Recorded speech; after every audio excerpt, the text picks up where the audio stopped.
execution. They meet tonight for second place in a critical matchup in the AFC Central Division as the Cleveland Browns face the Houston Oilers. You'll see it tonight on ABC's NFL Monday Night Football.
ABC's NFL Monday Night Football.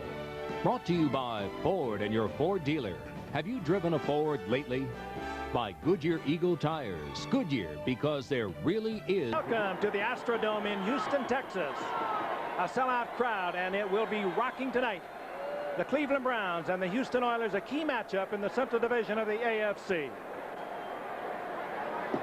Hello again, everyone. I'm Frank Gifford, and we are glad you're with us on this election eve. We think we have a fine football game to bring to you tonight. Very important game for both of these ball clubs. The winner tonight will stay within one game of the Cincinnati Bengals in the Central Division of the AFC. The loser will drop 2 back, and there are only 6 games remaining on the season for them.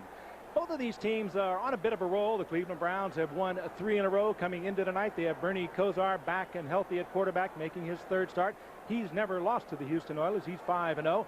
Meanwhile, the Houston Oilers, they feel they have finally come together. They feel that under Warren Moon, who was also out for several weeks, they are back together, and they proved that, at least to themselves last week against Washington. They beat them 41-17 on this very same field. They are looking to break a long string of losses to the Cleveland Browns. And I would say, Al, that both of these teams actually feel like they are where they would have liked to be at the start of this season. I barely recognize you, by the way, without your mask. Indy, I was going to wear yours. Yeah. You're right. You're exactly right about both teams being very, very happy coming off big victories. Now, as far as the Oilers are concerned, this is a team that's developed a reputation. They will hit you. They will hit you very hard. And in the estimation of people like Chuck Noll at Pittsburgh, they will hit you very late. They lead the league in penalties. They lead the league in penalty yardage, but that tends to obscure the fact they have some extremely talented players. Mike Rozier has developed into one of the top running backs in the National Football League. Alan Pinkett has come along as well at the running back position, and they have a terrific tandem of wide receivers in Drew Hill, who had a sensational night against Washington, and Ernest Givens, and they have Warren Moon back. So this team can score a lot of points, but can they score against the tremendous Cleveland defense? And Dan, a lot of people thought the Cleveland Browns would represent the AFC in the Super Bowl come January in Miami. What do you think of their chances right now? Well, it would be a disservice, I think, to both Cincinnati and Buffalo to say that the Cleveland Browns are the favorite to go to the Super Bowl from the AFC. But really, now that Bernie Kosar is back, not much has changed as far as the quality of this football team. And maybe too much is made about Bernie being back, because that's talking offense. And when you talk Cleveland Browns, you really have to talk about their defensive team, because they haven't had a lot of offensive help. Coming into this weekend, only Kansas City and Detroit have scored fewer touchdowns than the Cleveland offense. So what has to happen? You have to play good defense, and boy, have the Browns responded, because their defensive team has allowed the fewest number of touchdowns in the NFL. Now, the Houston Oilers like to call the Astrodome the House of Pain. They think they're the hardest-hitting team in the league. But if you remember the Cleveland Browns, who have won 7 out of the last 8 games against the Oilers, until they beat you, it's just talk. And so the Browns and the Oilers in what figures to be a very hard-hitting game, a good defensive struggle, and a most important game, obviously, in the AFC Central. And the Oilers will receive, kicking off, the Cleveland Browns. And for the Browns, Matt Barr, who's having a sensational season. We'll put it in the air as Houston will take possession, coming off their 41-17 victory last week against the Super Bowl champion Redskins. Leonard Harris, in his 3rd year out of Texas Tech, awaits the kick at the goal line.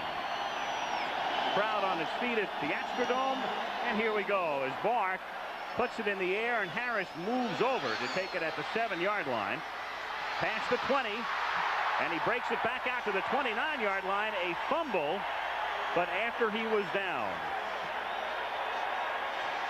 So Houston with the ball, and here is Warren Moon. 6 great years in the Canadian Football League with Edmonton, and then he shopped himself prior to the 1984 season, looked at several NFL teams, and opted at that point to come here because Hugh Campbell, his Canadian coach, was coaching the Oilers at the time. Rozier and Highsmith in the backfield.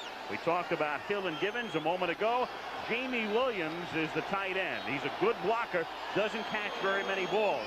And 3 of those men, Munchak, Steinkuhler, and Matthews, were first-round draft picks. From the 31-yard line, Rozier wrapped up by Mike Johnson after he picks up 4. The Heisman Trophy winner out of Nebraska in 1983, who spent 2 years in the USFL, then came here. Clancy, Golick, and Big Daddy Carl Hairston, 14th season. The 3-man front, Grayson as fast as they come as a linebacker. Mike Johnson and Eddie Johnson with Clay Matthews on the outside, facing his brother Bruce across the line. The best pair of corners in the league, Minifield and Dixon. The rookie Brian Washington and Felix Wright are the safeties. 2nd and 6. Oilers from the 35-yard line. They keep it on the ground, and Rozier fights his way for a first down. It's a team with 2 great receivers, but also, I think, an underrated running game, especially this year, and Rozier has spearheaded that. A lot of people think the Oilers might have the best set of running backs in the league. When I talk about set, I'm talking about all 5 of these guys. Mike Rozier, Alonzo Highsmith, Spencer Tillman, Alan Pinkett, and Lorenzo White. They are talented, and they are very, very deep. Well, you can't beat them for Billboard. Jerry Glanville, the man in black, in his customary garb tonight.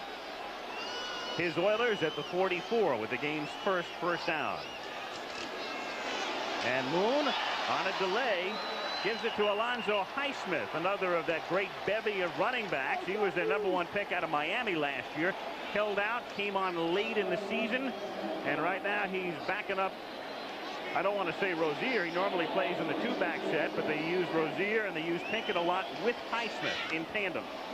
Big game last week against Washington. His best thus far, 75 yards. But we're watching the Cleveland Browns defense, which is number 2 overall. They were through 9 games, but they were only 20th against the run, and this is what Jerry Glanville would like to exploit if he can. He's doing so right now. Split backs on 2nd and 5 from the 48. They've yet to go to the air. And they still keep it on the ground, and this is Rozier, who takes the ball to the 50-yard line. He is tackled there by Bob Golick, the veteran nose tackle in his 9th year out of Notre Dame. One thing when you talk to the Cleveland Brown players that they repeatedly talked about was how important it is for us to get off to a good start tonight. Houston has doubts as to whether or not they can beat Cleveland. I talked about them winning 7 out of the last 8, the Browns. The only one the Oilers won was a replacement game last year during the strike. So most of the members of this Oiler team have never beaten the Cleveland Browns, and conversely, most of the Browns have never even lost to the Oilers. So if you're a Browns fan or player, you don't want Houston to get confidence early. And Warren Moon, lifetime, is 0-7 against Cleveland. And out of the shotgun, they snap it to Highsmith.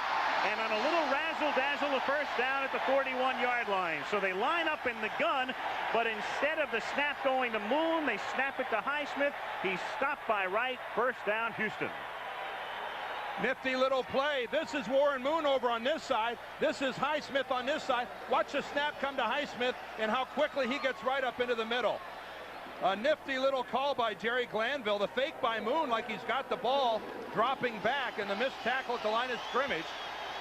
And it doesn't take Houston long to get right into their game plan, which includes just about everything. at the Cleveland 42-yard line with Givens, number 81, in motion. And again, they keep it on the ground, and this is Rozier taking it to the 40-yard line. So Rozier picks up 3. The inside linebacker, number 59, Mike Johnson, makes the tackle. Will be 2nd down and 7. The Oilers, who I mentioned before with that underrated rushing game, and as you can see there, this year almost half the time, or half the yardage they've gained, has been on the ground, quite in contrast to the league as a whole. Yeah, well, they're going to have to throw it 7 times in a row just to get down to that rate. They have not thrown a pass yet. 6-0. Moon on 2nd down, call it 8 from the 40-yard line. Pinkett is in the game for the first time. Behind Moon, he's number 20.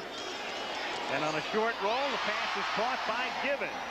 On the outside, Givens is out of bounds at about the 34, 2 yards shy of the first down. Covered on the play by Mark Harper. What the Oilers like to do, and they did it successfully against Washington, 4 wide receivers. And it neutralizes sometimes Frank Minifield and Hanford Dixon.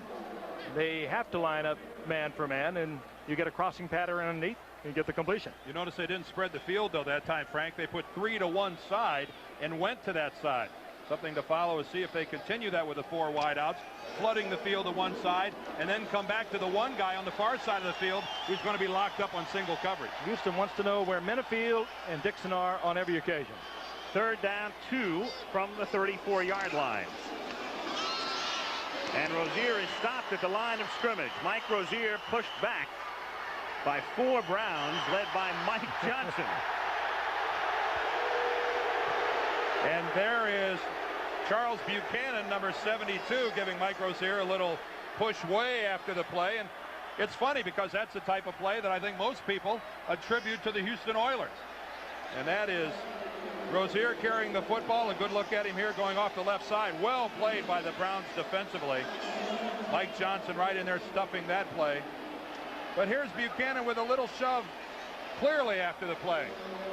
I don't think the Browns, after getting it started like that, are going to be able to complain too much if the Oilers pick up the pace. Now Tony Zendejas is having a tough season to attempt a 51-yard field goal. Brent Keys puts it down, and the kick is short, just short.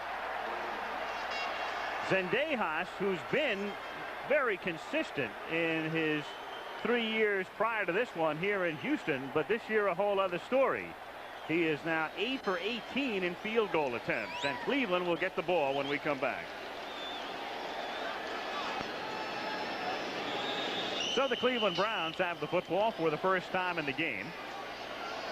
And Bernie Kosar, who was hurt opening day, elbow injury, shelled him until 3 weeks ago. He came back against Phoenix. And now the Browns come in with a mark of 6-3. From the 34-yard line, 1st and 10 Browns. Ernest Biner in motion. The fake to Mack, and Kosar hits Biner, and Biner with a first down. He's their leading receiver. He's run out of bounds by Lyles. That's the 33rd ball caught by Biner this season. Kevin Mack has been hurt. He missed all of last week's game and was hurt on the first play of the Phoenix game the week prior, but he's back with Biner. Langhorne and Weathers are the wideouts. Newsom is the tight end. Farron, Bolden, Rakosi, Fike, and Cody Risen form a very good, very potent Cleveland offensive line, which, however, tonight is minus Larry Williams. He's on the inactive list, hurt. And Bolden takes his spot at right guard. 1st and 10, Browns from the 50-yard line. Kosar going deep and overshooting Clarence Weathers. Weathers was the featured receiver last week. They are without Webster Slaughter. He broke a forearm, and they hope to get him back if they get to the playoffs. And so they look to Weathers and Langhorne these days. Al and Dan, as we watch Bernie Kosar go way up on top, we can recall what he said to us last night. He just wanted to make sure they are going to know that arm is perfectly all right. He threw that about 55 yards in the air. Childress recovered 3 fumbles last week. Smith and Fuller. And the linebackers, they don't really stand out, but relatively consistent. Lyles, Grimsley, Smith, and Meads. And then the secondary, Brown and Allen at the corners, Bostic and Donaldson. And Donaldson's having a great year at free safety.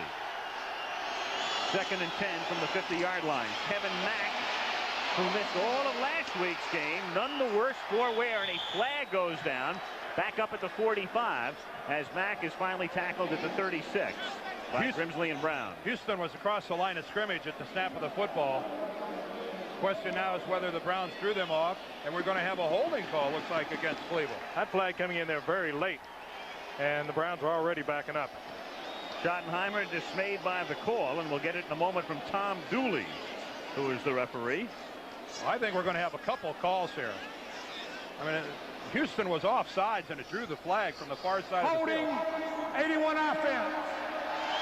Offsides, 91 defense. The penalty's offset, 2nd down. Well, a major and a minor offsetting. Right. And a break, though, for Houston, in as much as Mack had picked up about 14 yards. Yeah, because then it was a free play all the way for the Browns anyway, with the Oilers committing the offsides right off the bat. So clearly a break for the Oilers to bring that back and start over. 2nd and 10 from the 50-yard line. 9 minutes and 19 seconds left in the first quarter at the Astrodome. The winner will be a game behind Cincinnati in the Central. The loser 2 games behind the Bengals with 6 to go. 2nd and 10.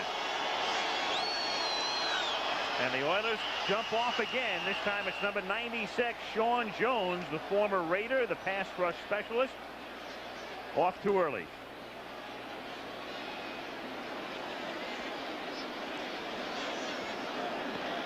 This is Sean Jones right here. Watch him come over and hit Ricky Bolden right on the back.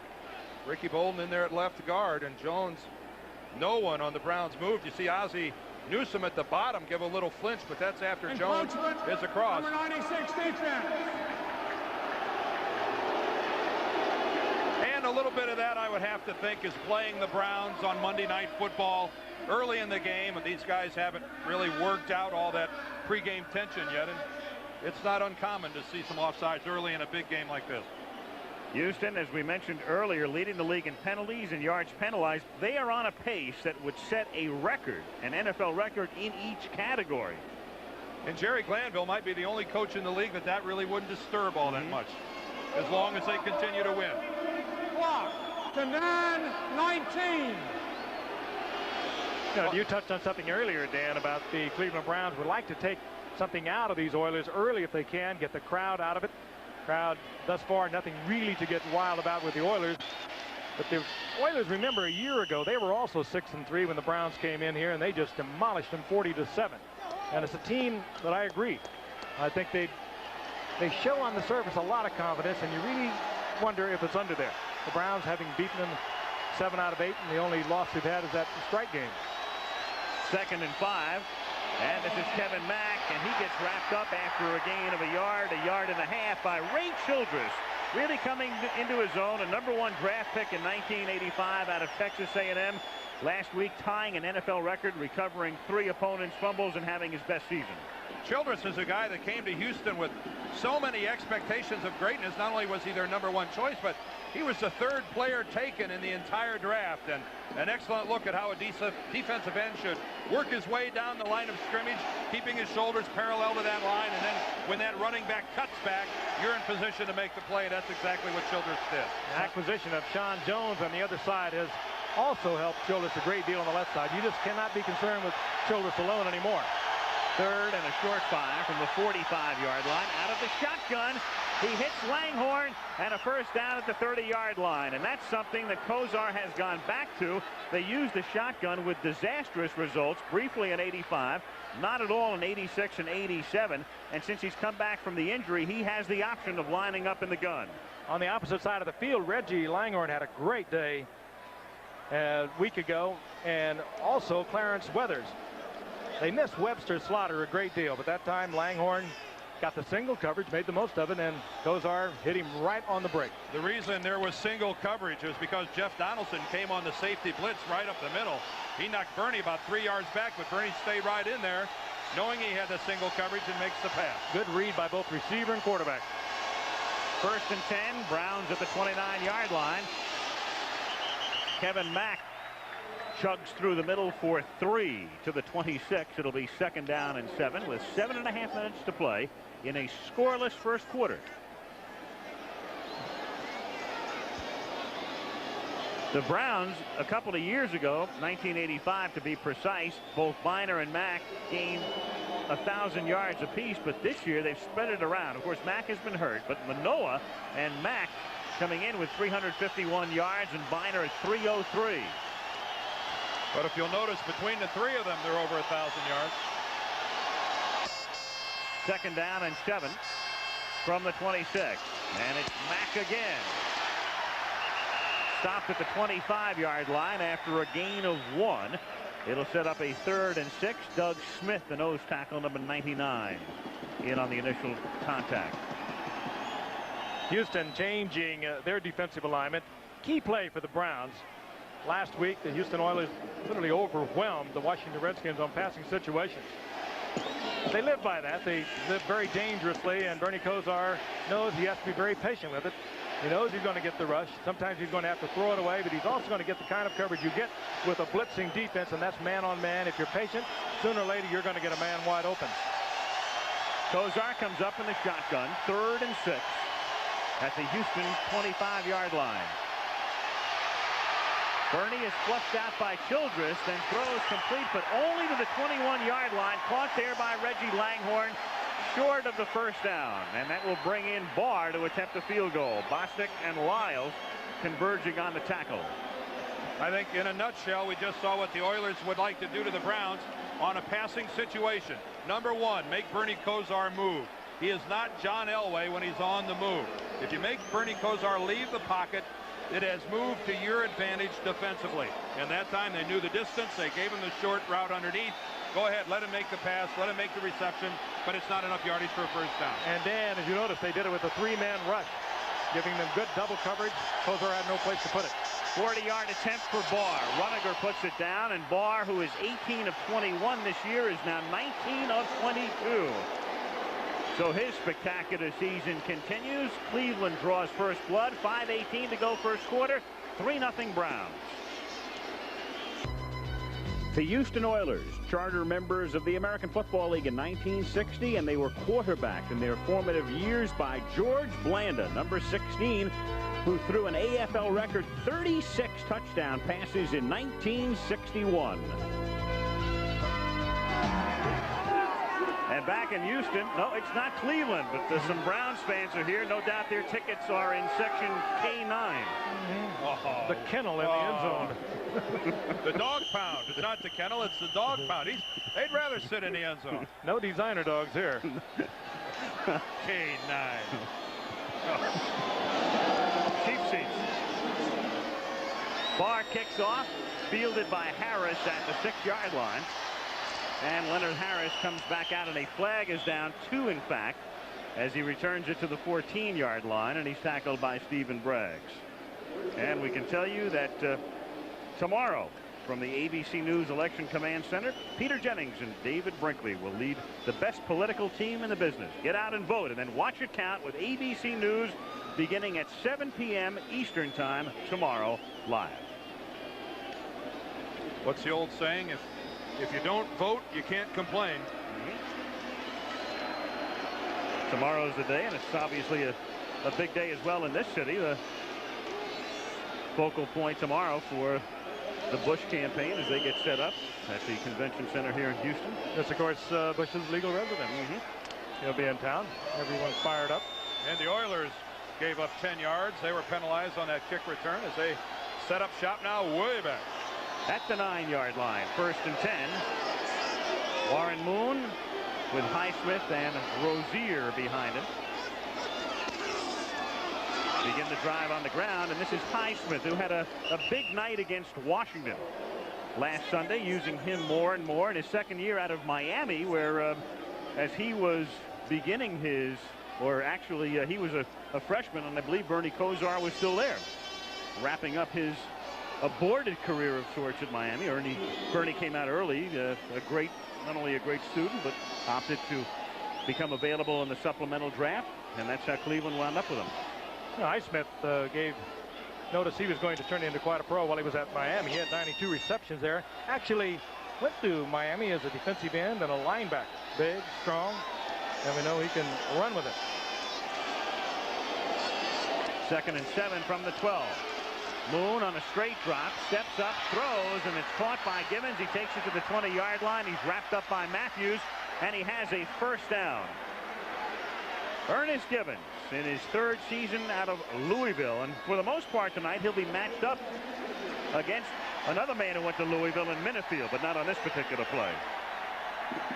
This time it's Clay Matthews dropping back in the zone, and that's an excellent job that time of Warren Moon reading the zone, and also of Ernest Givens realizing that that soft cushion is underneath, not being greedy, not going for 15 when only 8 or 9 would suffice. He went just far enough to pick up the Oiler first down. 4 wide receivers in again for Houston, this time spreading the defense. Moon 2 for his first 2. And now he's 3 for 3. Givens slips a tackle, picks up a first down, and a lot more as Givens takes it out to the 43-yard line. Finally, Eddie Johnson catches up to make the play. Mark Harper missed that tackle. Good move by Givens. Yeah, you wouldn't expect a guy who's only 5'9" and 172 pounds to be that kind of an open field runner, but that's the kind of performance Ernest Givens turns in here. Harper just puts the head down and you assume closes the eyes or whatever, and look at Ernest Givens. Breaks a couple tackles with speed, and I like a wide receiver. Even though he's not a big guy, he doesn't duck out of bounds. Comes back into the field of play and takes on a couple of defenders. At the 42, 1st and 10, Oilers.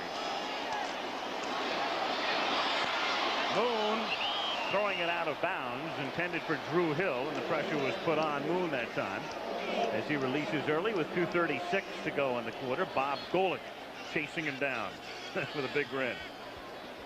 He may have had the funniest line about his move from linebacker to nose tackle years ago, talking about his personal de-evolution in the game of football, going from a rather glamorous position like linebacker down to maybe the most unglamorous position on the field, nose tackle. Smart cookie, Bob Golick from Notre Dame. Was he the one that had the line when President Reagan came to visit the Browns this week? When he threw a pass, President Reagan threw a pass and completed. He said, the first Browns quarterback this year to throw a pass without getting hurt. And it's true. Free spirit, Bob Golick. 2nd and 10 from the 42-yard line. Moon throwing low and incomplete. He tried to hit Willie Drury, and low's not a bad spot normally with Drury, who's 5'7", but that one was too low. How about Jekyll and Hyde here, the Houston Oilers, in their first and their second drives of this ball game? First drive of the ball game, they open up with 6 consecutive runs. Now this time they get the ball deep in their own territory, and rather being conservative, it's almost exclusively throwing the football. You had a quick look at the brain trust. Jerry Glanville, of course, he says, I call all the plays. Yeah. The good ones anyway. The ones that work. And that's June Jones with the headset right to Glanville's left. Former quarterback of Portland State and the Atlanta Falcons. He basically is the offensive coordinator. He calls all the plays that don't work. 3rd down and 10. Oilers from the 42. Moon has his pass tipped incomplete. It was tipped by Dave Grayson, the linebacker. 4th down and the first punt of the game coming up. I think Glanville's got the right idea. He's going to do it his way because he just looks at the history. This franchise has been around since 1960. They've had 13 head coaches. And he came 3 years ago, and that's average a little under 2 years a coach. You may as well do it your way because you don't stick around very long here. Rookie punter Greg Montgomery to boot it away. They picked him in the 3rd round out of Michigan State. And the Ice Cube, Gerald McNeil, who went over the 1,000-yard mark, lifetime and punt return yardage last week, to put his name into the Browns record book. Short line drive kick that bounces. McNeil at the 20, slips a tackle there, and brings it back out to the 30-yard line. Run out by John Grimsley. 2:15 remaining first quarter. Cleveland has the ball and a 3-0 lead in Houston. In picture history, Herman Wilkes, War and Remembrance, starting Sunday.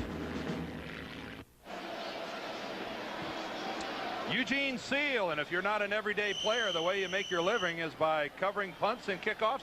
This is Eugene right here at the left guard position. Watch him take off and cover a punt. It's going to be held at the line of scrimmage by Clifford Charlton, the linebacker. 5'10", 240 pounds. Boom. You don't get him every time. Yeah, but he got Shepard last week of Washington. Wow. Big play. This is Kevin Mack starting this drive with about a 7-yard pickup out to the 37. Seal's a backup linebacker, and you can do it at 5'9". Just ask Sam Mills of the New Orleans Saints. Greg Glanville really believes in the special teams. He was probably most noted for his special team work going back to when he came into this league with Detroit in '74. Had some extraordinary special teams there. He did it in Atlanta, again up at Buffalo before he came down here in '84 as a defensive coordinator. Well, he loves special teams. And you'd think Glanville would like short guys like Seal. You know, Jerry's not exactly 6'6" either. Well, he's got those boots on. The boots him up there pretty good. 2nd and 3 from the 37-yard line. Off the fake. Kozar, and it's knocked down by Allen, who had Weathers wrapped up at midfield. And the pressure at that time put on by Doug Smith, the nose tackle coming in through the middle. Good coverage by Allen. These cornerbacks, Brown and Allen. Brown on the other side, and let's take a look at it again against Clarence Weathers. Good read, and he watches Weathers, looks into the eyes, and sees the ball on his way and puts the hand in there. Good coverage. Bernie had to let go of it. He was under pressure. The play action fake at the line of scrimmage, and the Oilers penetrated. In fact, Bernie got knocked down again. He's been put on the ground virtually every time he's gone back to throw the ball. 3rd, a long 3 from just outside the 36-yard line. Browns ahead 3-0. Kozar from the shotgun. Inside handoff, and a fumble. But Herman Fontenot is able to grab it before it hits the ground. He juggled the handoff, and it's Seal in to make the tackle. Eugene Seal got in on the nickel situation, and boy, did he read this thing. Lines up at the linebacker position. He's going to come into your picture from the right. There he is getting in there. Cody Rison, the tackle, not able to come down and keep him out of there. And after all that time recovering a punt, it must feel good to get in there on a regular play. Max Roniger, a wobbly kick, fielded on the run by Kenny Johnson, and he brings it back to the 49-yard line. And that gets the crowd stirred up. And the Oilers and the Browns as well. And the players, as a little bit of the in-your-face that we expected tonight starts to materialize over in front of the Houston bench. That's the kind of move that will fire up a team. A dangerous move by Kenny Johnson, a good move, and he gives the Oilers excellent field position. Jim Kelly and the front-running Buffalo Bills take on Dan Marino and the Dolphins next week on Monday Night Football. We talk about the Oilers and their aggressiveness. Watch Kenny Johnson here as he goes down, number 56, going to go right over the top. That's Toby Caston. Watch him sail over the top and hit Eddie Johnson. Domingo Bryant, one of his teammates, in there as well. And that's what started that altercation. And that's where the Oilers like to play football, right on the edge. You can't call that a late hit. Can't call it an early hit, but it's not a penalty situation. You had it right on the edge. Right on the edge is where they live. Final minute of the first quarter, and Houston from the 49-yard line, and the pass is off the fingertips of Rozier. They don't throw to Rozier that much. Rozier, coming into tonight's game, had caught a total of 5 balls in Houston's first 9 games. Yeah, but the way that he was covered by the Browns, I'd go back to him. You never did see a Cleveland Brown defender come into the picture. Mike Rozier didn't have anyone within 10 yards of it. Browns, of course, read those numbers also, and they look at the films, and they know that Rozier is not a prime target, not even considered in most of the pass patterns of the Houston Oilers. Moon started by completing his first 3. However, he has misfired on his last 4. He's now 3 out of 7. And that's Pinkett in the game, and they split him wide to the right. 3 wide receivers in this set. 2nd and 10. Givens in the slot. Hill in the near side. Highsmith stays in to block. And the pass over the middle, and the catch is made by Hill, who's upended by Felix Wright, and Hill pays the price after getting a first down at the 27-yard line. You have to hope he is all right. Just the mere fact that he went up to get it and held on to it. Incredible concentration, because he knew he was going to get that shot from Wright. And that's where Warren Moon is going all the way. Drew Hill is coming in from the left side. He's slanted from his outside position. Felix Wright coming over from the inside, his safety position. And every wide receiver in the game at some point or another ends up in the air in that totally helpless position. Give Drew Hill all the compliments in the world for maintaining his concentration on the ball, holding on to it even after landing on the ground. We're looking at it in slow motion. That's how it appears to the receiver. When he goes up for that football, it's like slow motion. And he's calculating the moment the ball is going to impact with the hands and the moment that defender is going to impact on the body. If you are a free safety like Felix Wright, you get those kind of shots a lot, where the guy coming across the middle is exposed. And here's some good news. Drew Hill on his feet. And as we saw him land, Frank, the best part of the whole thing was that he landed more on his shoulder and not on his head. Very athletic move, as a matter of fact. And to control the ball also.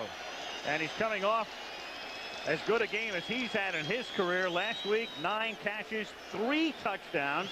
1,000 yards in 85 and 86, and close to 1,000 last year. And big smile. It appears he'll be back in a couple of plays. And one of the few guys on the field that's been in a Super Bowl. He might have a visit with Warren Moon. Say, hey, pal, just don't look at me quite so quickly next time. Moon followed him all the way, and that was like calling Felix Wright to the point of attack. So the clock starts again,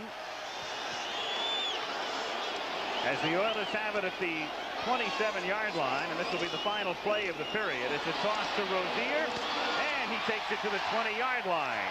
It'll be 2nd down and 3 at the 20-yard line when the second quarter begins. Alonzo Highsmith paved the way for Rozier's run with a nice block. 3-0 Cleveland after the first quarter. Back in Houston after this message and a word from your local station.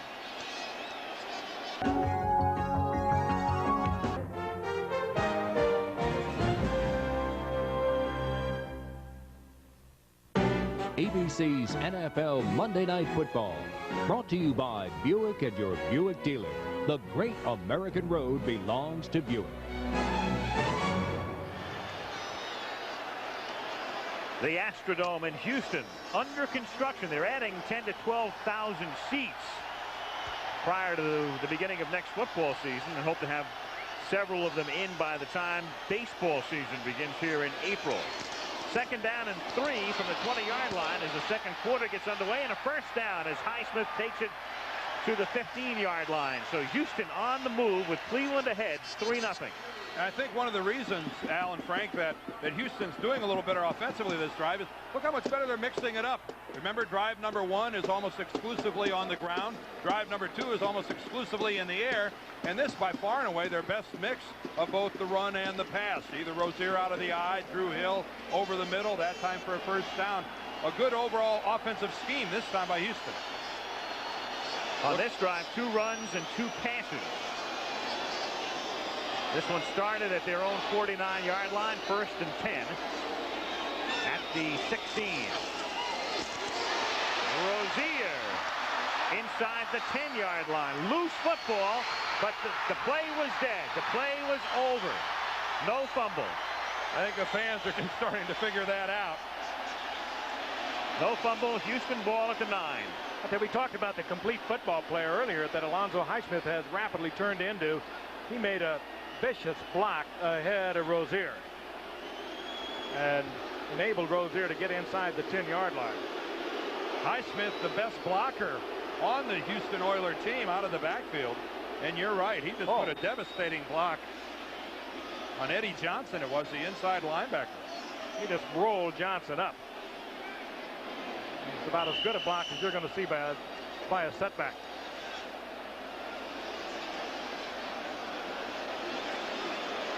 Schottenheimer looking on, hopeful his defensive unit can stiffen, and they've been tough throughout the season. 2nd down and 3 from the 9-yard line with Gibbons in motion.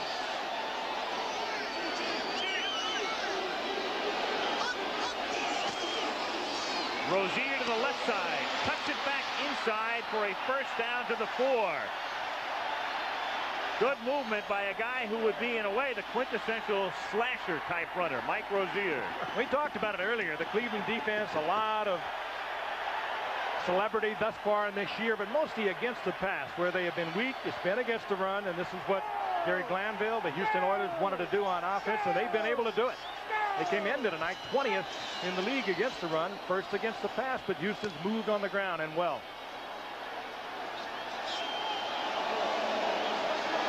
Houston at the 4. Early second quarter. Cleveland leading 3-0.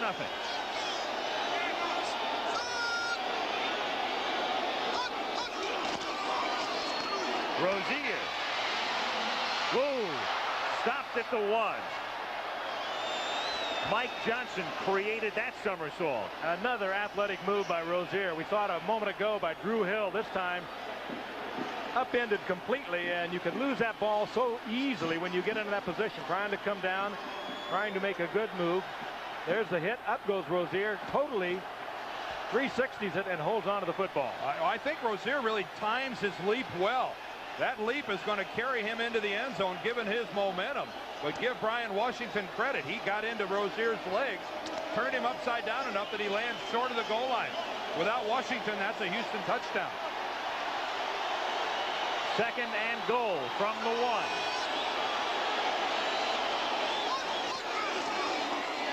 Highsmith. Touchdown. That time Rozier with a great block in front of Highsmith. Wow, they really complement each other well. Highsmith a moment ago with a great block. Rozier, this time Rozier with a key block. That block is going to be on Brian Washington. Here's Washington. Watch him with the quick force upfield, and you're going to see the block by Rozier out in front of Alonzo Highsmith. Look at Mike Rozier get into the legs of Washington, put him onto the ground, and that allows Highsmith to just high-step it into the end zone. And Frank, you're right. They complement each other well. Munchik, the Pro Bowl guard, number 63, also with a big block. Tony Zendejas for the point after. Marker down. Kick was good, and we'll see about the penalty. Alonzo Highsmith deserved the right to carry that in. He'd had 2 devastating blocks in a row for Mike Rozier, and that time they had a trade. Players on the defense. Point is good. Penalized on the kickoff. Well, the Browns, believing that a dozen is the way to block a kick, get caught. Another look at Alonzo Highsmith, and his 1-yard run gives Houston the lead. Host city for the first ever Monday Night Football game. September 21st, 1970. Browns led the Jets by 7 at the half. The second half kickoff return 94 yards for a touchdown by Homer Jones as the Browns beat the Jets 31-21. Al Michaels with Frank Gifford and Dan Deerdorf at the Astrodome in Houston against Cincinnati on top in the AFC Central. A mark of 8-2. The winner of this game would be in second place with a mark of 7-3. Loser drops to third at 6-4. So the way things are shaping up, this is the toughest of the divisions right now. And if the season were to stop after the game tonight, both these teams would still go to the playoffs as the wild cards from the AFC. So it's far from a hopeless situation for the loser of this game. Zendejas kicks off. This is Herman Fontenot, who had a big run back last week against Cincinnati, and this time he is stuffed at the 15-yard line. Walter Johnson in on the tackle. Let's go back to the touchdown by Highsmith. Yeah, Frank mentioned the block by Mike Munchak. This is him, the left guard. Watch the job he does on Eddie Johnson as Johnson pulls, Munchak pulls out. Take a look at this block. Munchak clears the garbage inside, gets into Eddie Johnson's feet, and puts him down on the ground, and effectively makes Mike Johnson, the other linebacker, run around behind him. So between Rozier's block at the point of attack and then Munchak coming around, no Brown had a shot that time at Alonzo Highsmith. Highsmith scoring his first touchdown of the season. The football is at the 14-yard line as Cleveland begins this drive. And Kevin Mack goes nowhere. Fumbles the ball, and Cleveland has it. It's Bernie Kosar falling on it at the 7-yard line after Mack's 4th fumble of the season. And it has been a while since a ball took that good of a roll for the Cleveland Browns. The only guy in a position to recover that fumble is Bernie Kosar, and it just dribbles right towards him. Kevin Mack, the only thing you can fault him for is trying to make something happen. Reverses his field, a clear fumble, and look at that ball after Ray Childress hits it with his right hand, roll right to Bernie Kosar. Well, second down and 18 now from the 7. It's a great down, second long yardage for Houston to just turn it loose. They love to come on second and long, as most teams love to do. They keep Mack into block, and Kosar finds the tight end. That's Ozzie Newsome to the 15-yard line, and Ozzie Newsome has now caught a pass in 137 consecutive games. The second longest streak in history. The longest, of course, belongs to Steve Largent, who added one more yesterday and now has caught passes in 162 straight. And that streak of Ozzie's almost came to an end last week in their game against Cincinnati. I think there was only like 3 minutes left in the ball game when Bernie gets him the football for only a 5-yard gain. And I asked Bernie about that. He said, you better believe I knew Ozzie didn't have a catch. He likes to keep track of every one of his receivers and backs and how many receptions they have. Third and 10 now from the 15, from the shotgun. Kosar stepping up, throwing at the 30-yard line, and it's incomplete. Bounced into the hands of Langhorne. And for the first time tonight, you sense this crowd is beginning to smell a little blood. They are on their feet. They're cheering the defensive unit. It's been a very quiet, almost subdued crowd compared to the one we watched a week ago on last Sunday night against the Redskins. And you know, Langhorne was really open on that play. Reggie had settled in to a nice hole in the Oiler defense, but again, they forced Kosar out of the pocket. He's not as effective. Max Runniger to kick. It's a short line drive kick, but takes a good bounce for him. Fielded by Johnson, and he has no blocking. And Kenny Johnson is stopped at the 42-yard line. What a play Johnson made, however. That ball could have gone all the way to the 20-yard line. He took the risk. He went up, batted it into the air, and was able to save it from going perhaps to the 20-yard line.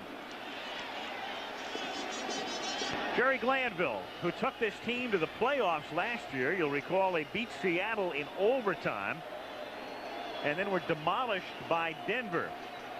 And the most controversial play in postseason last year was that stagger lead disaster. Here, that illustrates what I had been talking about earlier about the first drive predominantly rushing the ball. Second was passing the ball, and a little better mixture there in the end, and that was offset a little bit down by the goal line when they rushed the ball almost exclusively in the goal line situation. So now they begin from the 42-yard line. No Stagger Lee in the playbook tonight as Rozier takes it out to the 47. And just to follow up, you'll recall last year when that game started in Denver, Houston was pinned deep after the opening kickoff.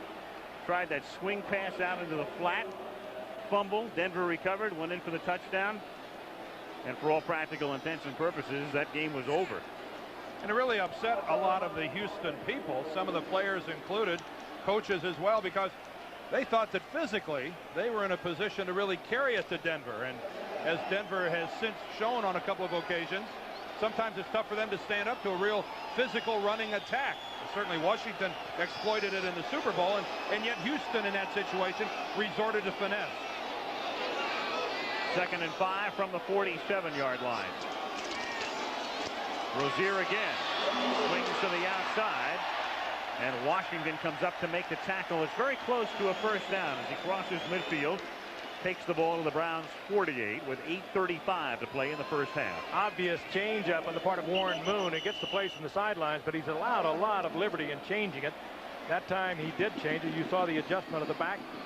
He read a Browns defense in which he could take it to the left side, and again, very effective. But Dan and Al, you both know when you can run the football as readily as Houston is running it tonight, that means something else. You can also come with play action pass, and I'm sure we're going to see that develop because they've been able to run just at will thus far. There's Hairston limping off. Big Daddy in his 14th year with them, a first down after the measurement. So Hairston comes out at right end. Longtime Eagle who came over to the Browns 4 years ago and has help to solidify the defense. I can think back to those Eagle days where Carl Hairston is playing the one defensive end. Claude Humphrey is playing the other defensive end. And really, Carl Hairston grew weary of Philadelphia of going through Dick Vermeil's training camp. He said, I don't want to work that hard. I don't think he's doing any better than Houston. Sims takes his spot at right end as Rozier takes the toss, picks up 4. He moves to the 44-yard line. 2nd down and 6. The Trojans of Southern California take on Arizona State, and that's prior to their confrontations with UCLA and Notre Dame. And you'll see USC and Rodney Peete Saturday, those of you in the Midwest, Michigan State against Indiana, at 3:30 Eastern time. Your alma mater, Al, has never been very cordial to my alma mater. And we don't plan to be either on Saturday. I just want you two to know that I'm willing to serve as mediator in whatever sort of dispute or contest, or you know what I mean. I don't want to. We've been reading your mail about Michigan. Right. No, They're not there yet. I'm saying if you two would like to wager on this game, I'd be more than willing to hold the proceeds. 2nd and 6 from the 44-yard line as Moon throws complete. And that's the first catch for Leonard Harris, who would be in effect their number 5 wide receiver. Harris makes the catch at the 42-yard line. It'll be 3rd down and 4. And then you saw the graphic illustrating next Monday's game. The team with the best record in the NFL right now, 9-1, the Buffalo Bills, coming off their win over Seattle yesterday, 13-3, against the Miami Dolphins. A critical game for Miami. And clearly 2 of the most exciting quarterbacks in the game, and Dan Marino and Jim Kelly. But Buffalo, what a story these guys are, huh? Next week, some kind of defense. Bennett to Seattle yesterday in Seattle. Conlon, a lot of dynamic people. 3rd and 4 from the 42-yard line. And this is Alan Pinkett. And Pinkett is close to a first down. He gets bumped down at the 38-yard line by Hanford Dixon. Pinkett is the man they like to bring in the middle of the 2nd quarter after a team has been hammered a little bit by the big guys, Rozier and Highsmith. They like to bring Pinkett in because of the quick moves, and you saw it right there. He's having a great year. Over 320 yards rushing. He's had 8 touchdowns. And he's averaging 4.1 a carry. He picks up 4 here, but he's short of the first down. 4th and inches. A good look at what's happening up front. That's Sam Clancy, number 91, just being ridden out of the play by Jay Pennison, the center. And this is a huge Oiler offensive line. Every guy on there over 280, most over 290, some over 300. Meanwhile, on 4th and inches, the Oilers come up to attempt to go for it, and Cleveland takes a timeout. Cleveland taking a timeout. And whether the Oilers were going to run the play or not, we don't know. Sometimes you just line up. You hope to draw the defense offside. But Cleveland didn't like their alignment, and the Browns take a timeout. Look at Frank Minifield, who realizes the Cleveland Browns aren't in the defense they want to be in. What happened to the Browns were getting ready to play short yardage, obviously in a 4th and short, and Houston came in with a passing formation. Frank Minifield realized the Browns didn't have enough defensive backs to defend the offensive formation. He should have kept quiet. The Oilers only had 2 seconds on the clock. And now they're going to go for it on 4th and 1, and on a sneak, it's Moon who gets the inches and about 3 more yards to the 35-yard line.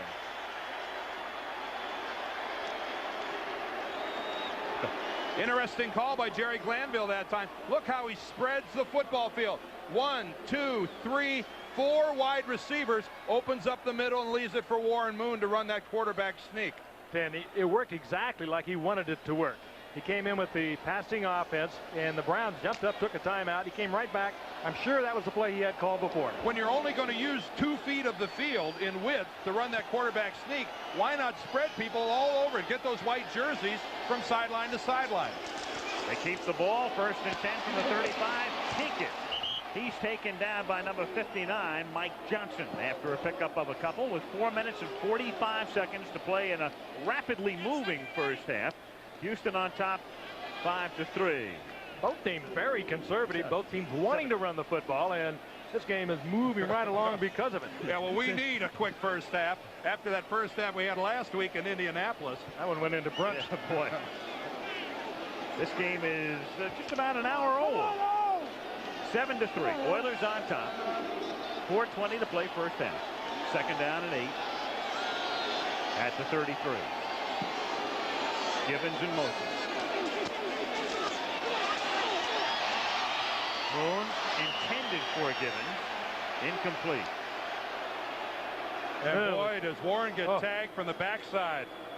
I think it's Michael Dean Perry that put the helmet kiss on him. The Fridge's brother. Warren never saw this coming. Good look at William Dean Perry at the top of your screen. He's going to get around behind Bruce Davis, and a right-handed quarterback never sees that coming. And actually, Perry took it easy on him. That's a good job of Michael Dean of pulling up. That's a good job of getting in there. Good athleticism on the part of Michael Dean Perry, who has 4 sacks on the year. And he'll wind up with a lot more than his brother, who's out for the season with his fractured wrist in Chicago. 3rd and 8. From the 33-yard line. Draw, Rozier, and Cleveland smells it out. And down he goes on a corner blitz. They saw Mark that. Harper, number 23. They saw that on an identical situation in the first quarter. And I think it's Michael Dean Perry again who's the first guy in there. He's getting upfield so quick, getting around Bruce Davis. That play never had a chance to unfold. So Perry 2 times in a row effective in Houston's backfield. And out of any possibility, field goal range. Good play. It means Montgomery comes in to punt with 3.5 minutes to go in the half. McNeil to receive at the 10-yard line.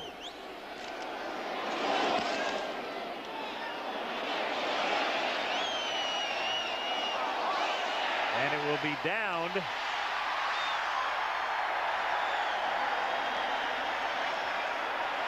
No, not down. They never had possession of it to the extent it was inside the 5. It is ruled a touchback. Eric Fair's right into the football. He saw it was taking a big Cleveland bounce, but he could not control it either. Did you see the ice cube that time? Gerald McNeil, the guy back there to field that punt, goes ahead and tackles the cover guy. Here's a good look at it, guys. Thanks for getting us up. Watch McNeil go ahead and horse collar. That's number 28 for the Oilers, Chris Dishman, who's down there trying to down the punt. I think McNeil got away with one right there. He spun him all the way backwards. Of course, the cube's a pretty big guy. I can see why he's taking everybody on. 5'7", 147 pounds. And the Oilers, despite an advantageous initial bounce, were unable to down the ball before it crossed the plane of the goal line, and thus Cleveland has it after the touchback at the 20-yard line. They have 2 timeouts remaining in the half as Kozar starts by going deep, hits Langhorne, and Langhorne had control of it, so it's a fumble, but Cleveland recovers. Oh, that's twice the ball is rolled right back to the Cleveland Browns. First it's Kevin Mack that fumbles it. It rolls to Bernie Kozar, and this time Reggie Langhorne puts it on the ground and is able to crawl back on top of it. Keith Bostic put the hit on Langhorne that jarred the ball loose. And he just split the zone, and sometimes you can get away with this sort of a thing. Warren Moon was talking about it today. Sometimes you can just outrun the zone. That was the situation there. Well thrown ball by Kozar. Oh, this has been a fortunate second quarter for the Browns in terms of how the ball rolls. 31-yard gain. Ball at the 49 of Houston. Kozar protected well, but nobody's open. It'll be 2nd down and 10. Last week, all of the bounces went to Houston. Washington putting the ball on the ground to the extent the Oilers recovered 5 fumbles, and they also had an interception en route to their 41-17 victory. But tonight, Cleveland pouncing on both its fumbles to this point. Kozar looking to the sidelines, getting the play, but a moment ago you saw what we were talking about earlier about the patience of Kozar. He's not had big games against the Houston Oilers. Some of them have been kind of dreadful, made dreadful by the defense the Oilers have put up. But he has won 5-0. He's 5-0, and Moon is 0-7. Lots of folks on the line of scrimmage in blue jerseys. 2nd and 10. And most of those folks are coming in. And there's a flag down, and Kozar's down. Well, Johnny Meade's 91, who makes that tackle, is a guy who was offsides. Meade comes out of his stance and gets across the line of scrimmage, and even though Meade ends up with a sack, I think that's going to get brought back. Unless we saw someone in Cleveland moving. There's another flag downfield at the 42 of Houston as well. Meads is going to contest that someone on the Browns moved, but I don't think the officials are buying it. Houston they were in the perfect defense. The Browns had 4 men in this pattern. They were bringing 7 along the line of scrimmage, and Meade's lack of discipline. Offsides. 91 defense. Second down. They would have got to Kozar no matter what. Just a little discipline, and they would have got the sack. Because the Browns had so many men in the pattern, they just couldn't pick up. A good look at Meade, though, who's clearly across the line of scrimmage in that neutral zone with his right hand on the ground at the snap of the football. 2nd and 5 at the 44. Kevin Mack only picks up one. Another flag at the 43. An early one and then a later one.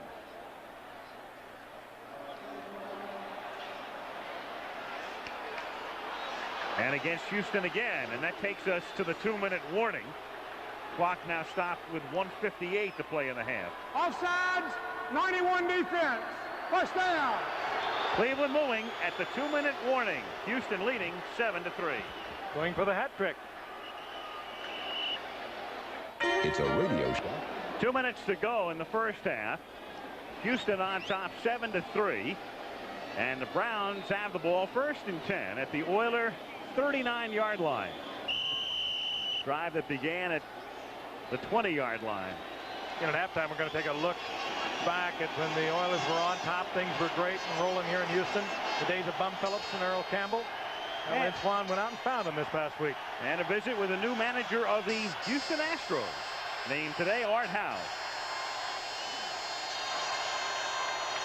At the 39-yard line, Bernie Kosar sidearms it to Newsom. His 2nd catch of the night, and Newsom stays inbounds and is finally run out by Lyles after a big gain. Ozzie Newsom, who's caught more passes than any tight end in the history of the National Football League. 19-yard gain. And Ozzie Newsom, an 11-year veteran, I think a lot of people, Frank, didn't think he's capable of these kind of moves downfield. A sidestep and a hurdle. One of the more exciting ones for Ozzie, and who has been just hanging on to that streak in the last few weeks. Kept it alive last week. We were talking about it a moment ago, but that was a great effort by Newsom to get the Browns deep into Oiler territory, certainly well within field goal range. 1st and 10 at the 20. They've covered 60 yards on the drive to this point. They send Newsom in motion. And the ball is given to Tim Manoah, who's hit hard, his first carry of the night, and he has been the main man the last couple of weeks with the injury to Kevin Mack. Manoah out of Penn State. And Johnny Meads may have bent one of those face masks that Jerry Glanville is so proud of his team for bending and breaking. What I think they've bent or broken 75 face masks so far here this season, and they're shooting for over 100. Now watch Manoah make a cutback to the left, and Meads is going to come from the left side of your picture. Boom, there he is right there. Staggers Manoah and sends him off in another direction. 2nd and 9 from the 19-yard line.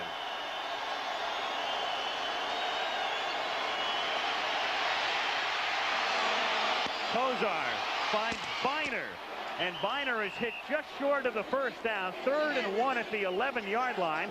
Clock is still running. 55 seconds to play in the half. Great presence by Kozar. Knew exactly where he was, so aware, and was right there to stop the clock. It was looking right into the eyes of the official as soon as the play was ended, saving every second he could. And here's what we thought we'd see a lot more of. Two teams really not getting along too well. That is Ernest Biner getting it on there with Johnny Grimsley, the inside linebacker. Biner perhaps a little overmatched there. Well, you don't get into a fracas this long after the play is over. I mean, that's just not smart football for either club when you look at where they are in scoring territory, and flags are down. And I think the best thing that these teams hope for is offsetting penalties here. All this taking place during a timeout.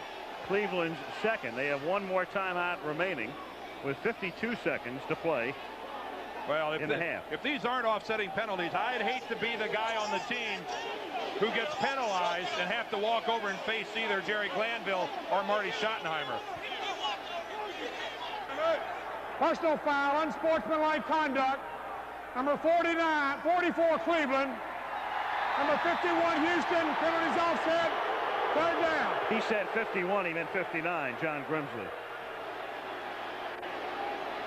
It's Kozar rolling out of the pocket. He knew he was going to get hit. still kept his eyes right on that 44. Top of your screen, that's Biner. And he took the shot. Down he goes as Robert Lyles really unloaded on him. And then he was right on his feet to quickly call timeout. Very aware young man. Talented, but also aware of everything that's going on. Dan alluded to the fact a moment ago that he keeps track of his receivers and the numbers of catches, how they've been used in the offense. Very impressive. I doubt it's very impressive to Jerry Glanville. He's watched it a few times in the last couple of years. And almost all of them on the losing side of it. 3rd down and 1 at the 11-yard line. And this is Mack.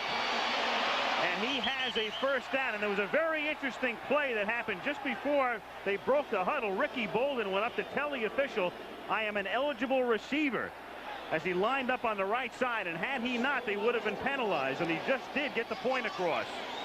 And that may be what Glanville is arguing right there, that he didn't signal it in time. But Bolden ran out of the huddle to let the umpire know, hey, I'm going to be an eligible receiver in this formation. Meanwhile, Houston remarkably weak against the goal line offense. That's almost incredible, those numbers. In this situation, they have not stopped anybody this season. Biner in motion. On 1st and goal, Kozar with the receiver falling down, and Bernie says, where's the flag, as Langhorne hit the AstroTurf with 40 seconds to go. And I have to admit, I wonder where the flag is too, because Reggie Langhorne, it appears that Langhorne is just tackled in the end zone by Steve Brown. The second half at the Astrodome in Houston. Oilers lead 7-3. Zendejas to kick off. Fontenot and Young back to receive for Cleveland. A first half that ended bizarrely with the Browns running out of time, costing themselves at least the opportunity to attempt a field goal, and Glanville losing it. Here we go. Zendejas kicks to Fontenot in the corner at the 8-yard line. And he comes back out to the 21-yard line. When we last tuned in, Jerry Glanville was going wild at the end of the first half. I like the way he goes to this official, gets something short of a satisfactory response, and then goes right here and ends up having to be restrained by his players. And initially, he thought the Browns had 12 men on the field. I think he's still upset because he thought maybe Ricky Bolden was late in reporting as an eligible receiver. But quite frankly, I think, Al, you're right. I think he had a meltdown. He was so excited that the Browns squandered a scoring opportunity that he flipped. Absolutely. And he was the beneficiary. Yeah. A little too many hormones floating around in there. I mean, how about a little adrenaline? All natural. All those things, huh? If anybody deserved to flip, it was Schottenheimer. Here's Ernest Biner starting the 3rd quarter with a 5-yard pickup through the middle of the 26-yard line. Robert Lyles, the outside backer, makes the tackle. And Kevin Mack is on the bench as we begin the second half. He was shaken up late in the first half. Take a look at the numbers now through the first 30 minutes. And I think the one statistic that jumps out of there, look at the Browns with only 7 yards on the ground compared to Houston that has 79 and has been extremely effective running the football, but Cleveland getting zilch on the ground. Houston, well-balanced attack. 2nd down and 6. And this is Manoah. And we figure to see a lot of Manoah. Now keep in mind, Max missed all of last week's game and almost all of the Phoenix game. He was hurt very early on in the game against the Cardinals. This time, though, it's a calf pull. He's missed 2 games because of neck and shoulder problems. But the word now, a calf pull, will not be back. So it's Manoah and Biner out of the backfield. And Manoah coming to the sidelines now because the Browns in a 3rd and 5 situation are going to be in a passing set. That means Tim Manoah to the sideline. And they come up in the shotgun. Call it 3rd and 6 at the 25-yard line. Kozar looks for Brennan, and it's batted away. Batted away by Richard Johnson in on the nickel package, and also Domingo Bryant. Johnson, a #1 draft pick a couple of years ago, making a good play, good pressure on Kozar, who I don't know how familiar, what he thinks of the shotgun so far. He just started using it since he came back from the injury. What's interesting there, though, is that Brennan and flags go flying all over the field before the punt. What's interesting, though, is that for the flag. It's against Houston. On that last time around, Brennan is open, and it's really an underthrown pass by Bernie Kosar. If he lays that football out there another yard or so, I think Brennan has a completed reception and on his way. He would have made another maybe 5 yards before he's tackled, but that was an underthrown ball by Bernie. Meanwhile, it's 4th down and 6, so if this penalty is a 5-yarder against Houston, they'll still be short of the first down. And instead, it's a timeout. It's a timeout on Houston is what the call was. Maybe they didn't have enough men on the field. 7-3 Oilers. He's handling it a little better. Houston had taken a timeout, perhaps for either one too many or one too few men on the field, as Johnson Runniger goes back to punt for Cleveland, so he'll do it again, this time from the 10-yard line, and Johnson is back to receive for Houston at the 35. 13:20 to play, third quarter. Did it again. Blocked, another Houston block. This time, though, picked up by Fontenot, and Fontenot is out of bounds at the 30-yard line. Johnny Meade blocks the punt. And that's 5 blocked punts for the Oilers this season, tying an NFL record with 6 games to go. The key, though, is that Fontenot is not going to have made it up the first down yardage. But look at that tremendous rush up the middle by the Oilers. It's the trademark of Jerry Glanville. Wherever he's been, he's had great special teams. The 5th block of a punt for this season, and only in the 10th game. They could shatter the NFL record. And a good look at Meads getting his hand on the ball, and Fontenot just comes up a yard short of the first down marker. If Fontenot would have crossed the first down marker, the Browns would have retained possession. He needed to get to the 31. He gets to only the 30. Oilers get a break, take over at the 30-yard line. Moon gives it to Rozier, and Grayson chases him down after a gain of 2. Among the teams holding the record with 5 block punts, Detroit in 75 and Atlanta in 78. And you talked about the special teams situation and Jerry Glanville's involvement. He was the special teams coach of both of those outfits. It's his baby. You can see how fired up he gets every time you have a special team come out onto the field.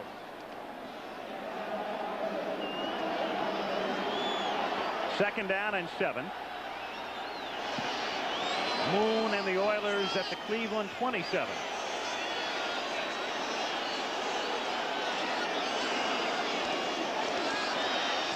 Moon over the middle and wide open. Inside the 10 is Harris. Uncharacteristically, the Browns sit into a zone defense, and it is read and exploited beautifully by Harris. And Moon, good read. Leonard Harris, a 20-yard gain. We mentioned before he would be their number 5 wide receiver. And how do you throw it any better? But how can a guy be any more wide open than Harris is on that situation? He just runs a curl about 15 yards downfield, and someone in the Browns secondary just completely went to sleep. He caught 1 pass all season. Coming into tonight's game, he's caught 2 tonight. First and goal, Oilers at the 8. Moon up top again. Chased by Matthews, gets away from him. Throws into the end zone for Gibbons. Touchdown! Spectacular effort by Moon.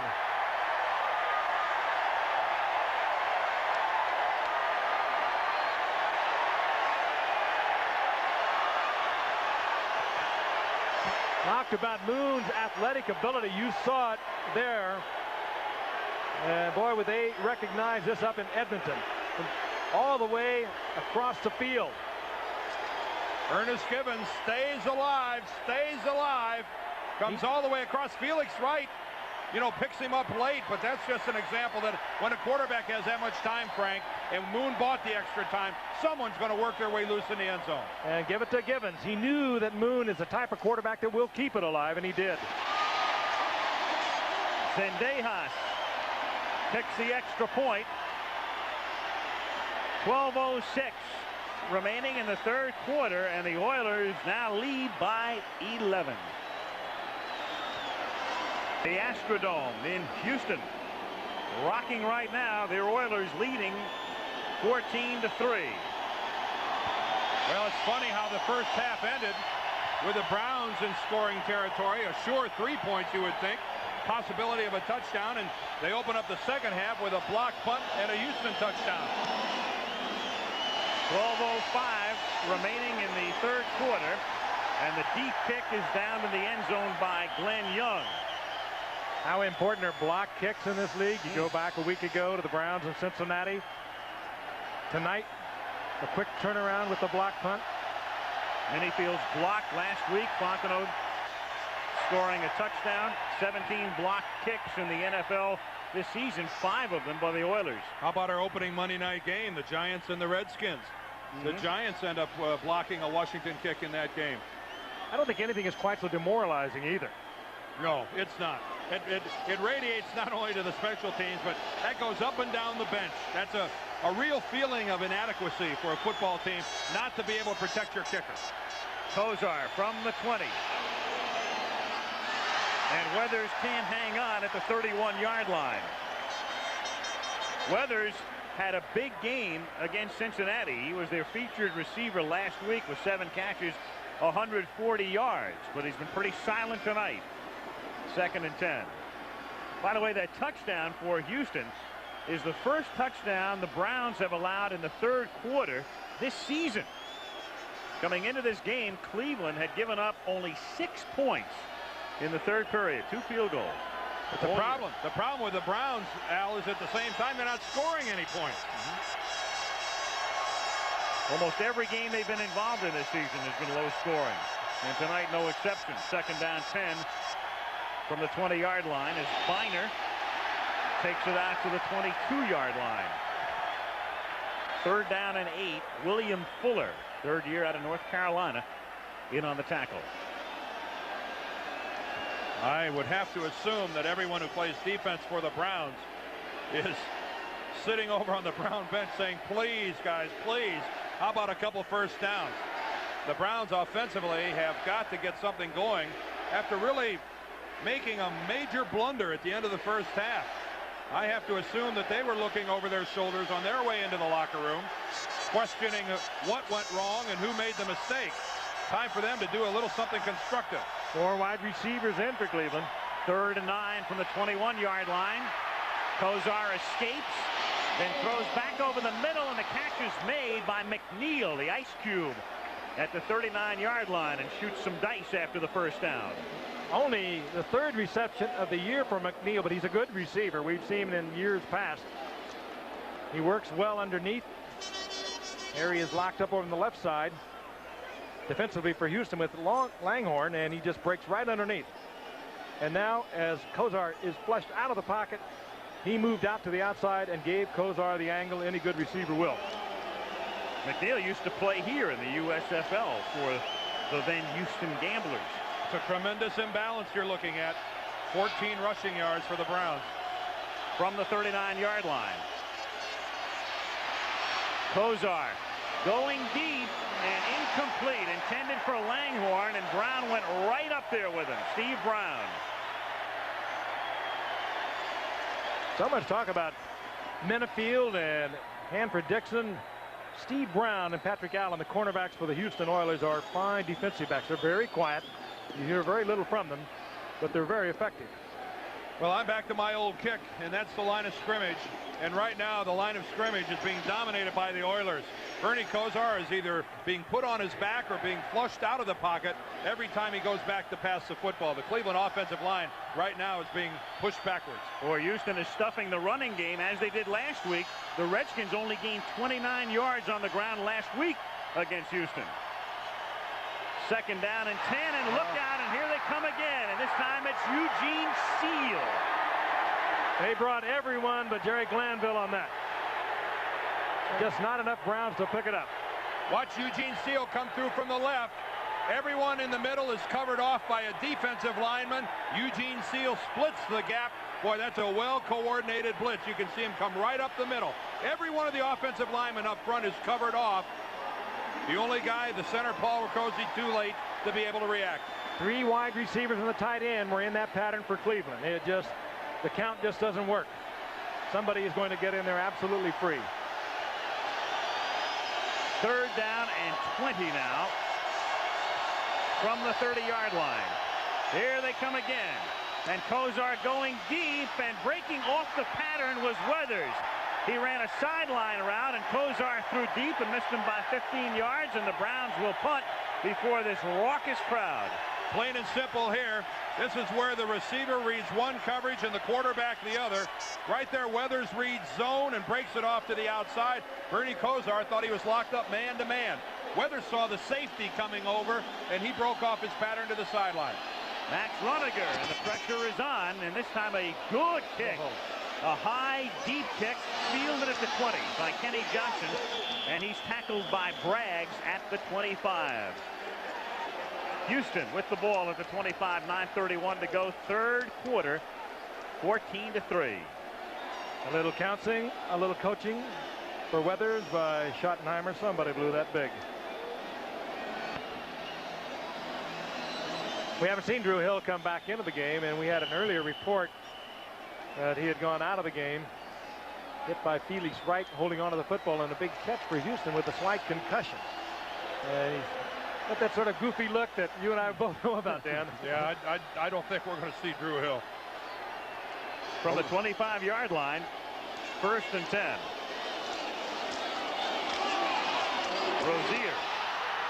And a nice gain out to the 34. And again, you think of the Oilers and Moon and those great receivers, but it's been the running game almost silently this year that has been a very, very big part of their success in the line play as well.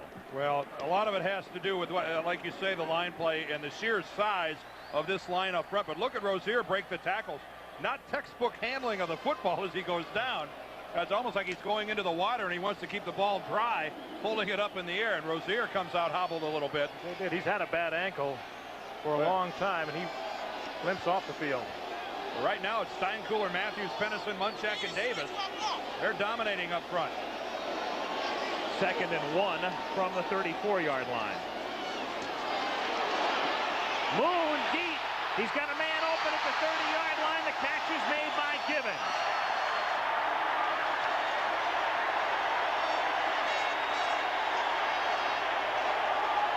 Ernest Gibbons, and that's about as open as you'll ever see him get, because he gets a lot of attention.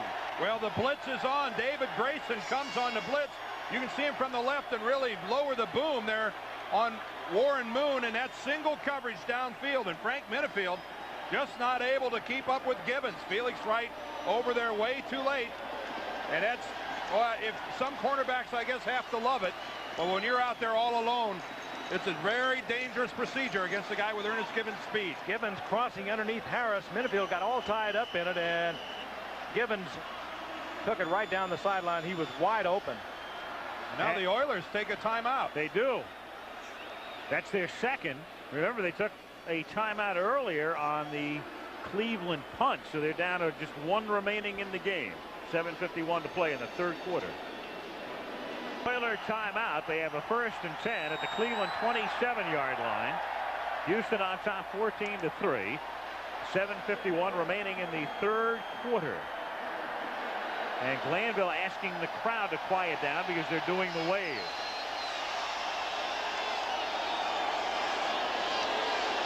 First and 10 at the 27. Pinkett trips over his own man. Still a good game. Down he goes at the 20-yard line. A pickup of close to 8. Report on Drew Hill at slight concussion. He will not be back, even though he is still in uniform on the sideline. He has a headache, is the report we get. Carl Hairston sprained toe. Kevin Mack, we reported earlier, calf injury, done for the night. Again, this is the area they like to bring Pinkett into the ball game. He's very quick, and when it's intense and they think the defense is wearing down a little bit, they like to bring him in. 2nd down, a long 2 at the 20. Here comes an audible. Keep it on the ground. 1st down, and a lot more for Pinkett. To the 11-yard line. Boy, and again, look how the guys up front for the Oilers, right now they are just running roughshod over the Cleveland Browns. And this just is something the Browns aren't used to happening. Look at these guys up front. This will give you a good look at the size of the crease up the middle for Pinkett. Pennison, the center, they just make Golick and Johnson disappear. And I mean, that's the running back's dream to see those kind of openings up the middle. They doubled on Golick and drilled him right through Johnson. 1st and 10, Houston at the 11.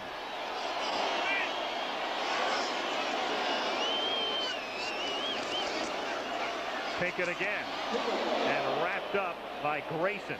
Dave Grayson, whose father was a defensive back with the Raiders, and he is shaken up on the play. Must be something about wearing number 56 and coming down the line of scrimmage and catching a play from behind. That's exactly what David Grayson did there, a la Lawrence Taylor. The Browns need something to happen here, and they don't need to sit around and try to make the Oilers or have the Oilers make a mistake. Whether it's a blitz, whether it's some sort of a double, triple safety combination coming up, if I'm the Cleveland Browns, I've got to gamble here. I've got to force the Oilers into some sort of an error. 2nd and 10 at the 11. There's another changeup. Moon, a down the line option. Highsmith, he takes it to the 3-yard line, and that's something the Oilers do with some frequency. 2-3 times a game they'll run that option play. Well, last week Warren Moon ran the option for a touchdown against the Washington Redskins, took it himself and came up inside. Here's a good look at it. Warren Moon is going to just take the ball right here and work the line of scrimmage. I mean, that's so simple, but the problem is that Brian Washington misses the tackle. That play doesn't go anywhere for more than a couple yards, and look at the Browns scramble. The option was off Michael Dean Perry, and Moon, who automatic to that option, ran it absolutely perfectly. And on a critical play here with 3rd down and 2 for a first and 3 for a touchdown, Cleveland has to take a timeout. We're seeing so much of this now with the specialization of offensive situations. The offense runs their specialty players in on a 3rd and long, a 3rd and short, whatever it might be. The defense tries to adjust to it. All of a sudden you look around, you got the wrong folks out there. You blow a timeout or you let it go and you just get beat. And then you've got Sam White, who figures he's got the way to beat that. I'll tell you, more and more people are taking a long look at what Sam White has been doing, and he's been scoffed at it over the years, and all of a sudden it's beginning to seem like the thing to do. Well, you know, the Bengals will do 2 different things. They'll actually go with that no huddle offense, or they'll go with, I guess, what they call is their sugar huddle, where they'll only huddle 4 yards off the line of scrimmage and stay in that huddle. And if they see you try to run someone out onto the field, they'll sprint from that huddle and snap the football within 5 or 6 seconds, and you're caught in transition with too many people. They call it the sugar huddle because it is short and sweet. Night Watch, the season premiere, a gang that's on your side to make the streets safe. And it premieres at 8 Eastern time this Thursday here on ABC. Night Watch. After a Cleveland timeout, it's 3rd down and 2 for a first, 3 for a touchdown.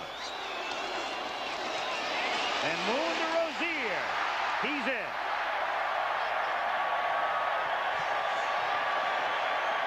That is now total domination along that line of scrimmage. Dan talked about it early on. And once it happens, it almost becomes self-generating, particularly with a team like Houston. And right now, the Oilers appear to be well on their way to slaying some of their demons.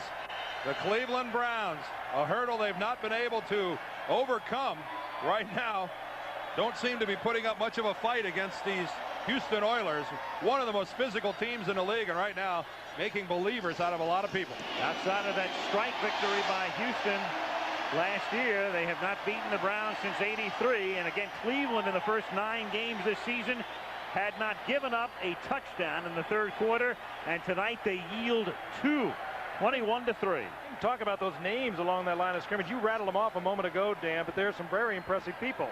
Stein Cooler, of course, a great All-American out of Nebraska. Bruce Matthews, 74, the brother of Clay Matthews, maybe the best offensive lineman of them all. They just move him around a lot. And Munchak, there's some big names there. Well, Pennison, the center, is the smallest of the group at 282. Imagine that. How big these guys are getting these days. He's the smallest at 282. The two guards, Matthews and Munchak, are 284 and 293 respectively. And then the tackle, Steinkühler's 291, and Bruce Davis is 315. Now, when you get bulk like that can move the way these guys can, no wonder they're running the football effectively. Your basic physics.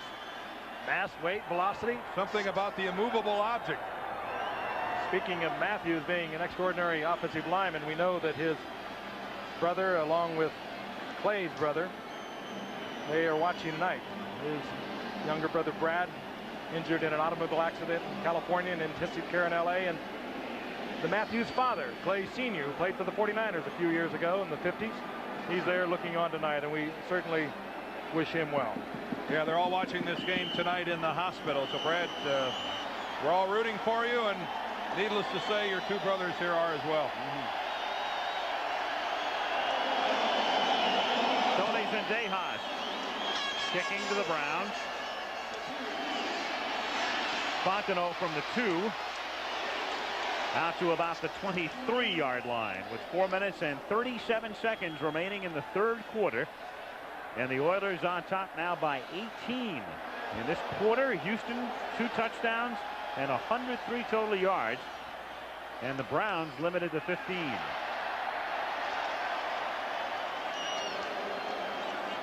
A lot of standing around going on down on the field right now. The officials are talking about a penalty. There must have been a flag somewhere on the field. I still can't see it. Either one of you guys see a flag out there? No, sir. Texas State flag.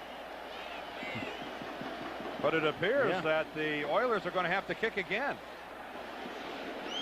Well, they picked it up, and we'll get the call in a moment from Tom Dooley. Offside. Crazy George, who I believe was the world's first professional cheerleader, the first guy to get paid for losing it. I think he caught a tourist flight from Indianapolis. We had a few of those last Monday. I think somewhere along the line related to George the Animal Steel, I believe. You turn that mic on, it better be on 7-second delay. Yeah. Well, a very discreet call of a penalty by the officiating staff here. No flags were visible, but one of the Oilers, Kenny Johnson, was offsides, covering the kick. So the Browns, with a dangerous guy like McNeil, Fontenot, and the people they have back there, are going to say, hey, let's do it again. We get the wide enough shot to watch the way Houston, they have kind of a finesse sort of a kickoff team. They'll bring somebody from the left, and they've been doing it all night. They'll switch him over to the right side, and they look for the kick to carry into the Browns' left corner. Zendejas now from the 30-yard line. There they go.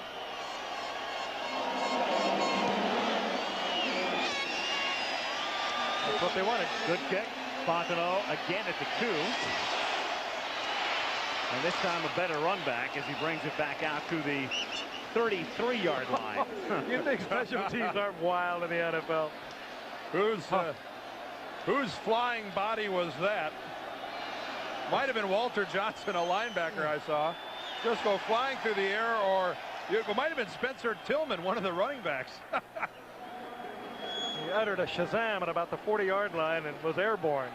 Cleveland noted for its rushing through the years with Biner and Mack, and of course you go all the way back through the history of that franchise with Achilles and the Browns, and they have not had too many nights like this one. The Motleys.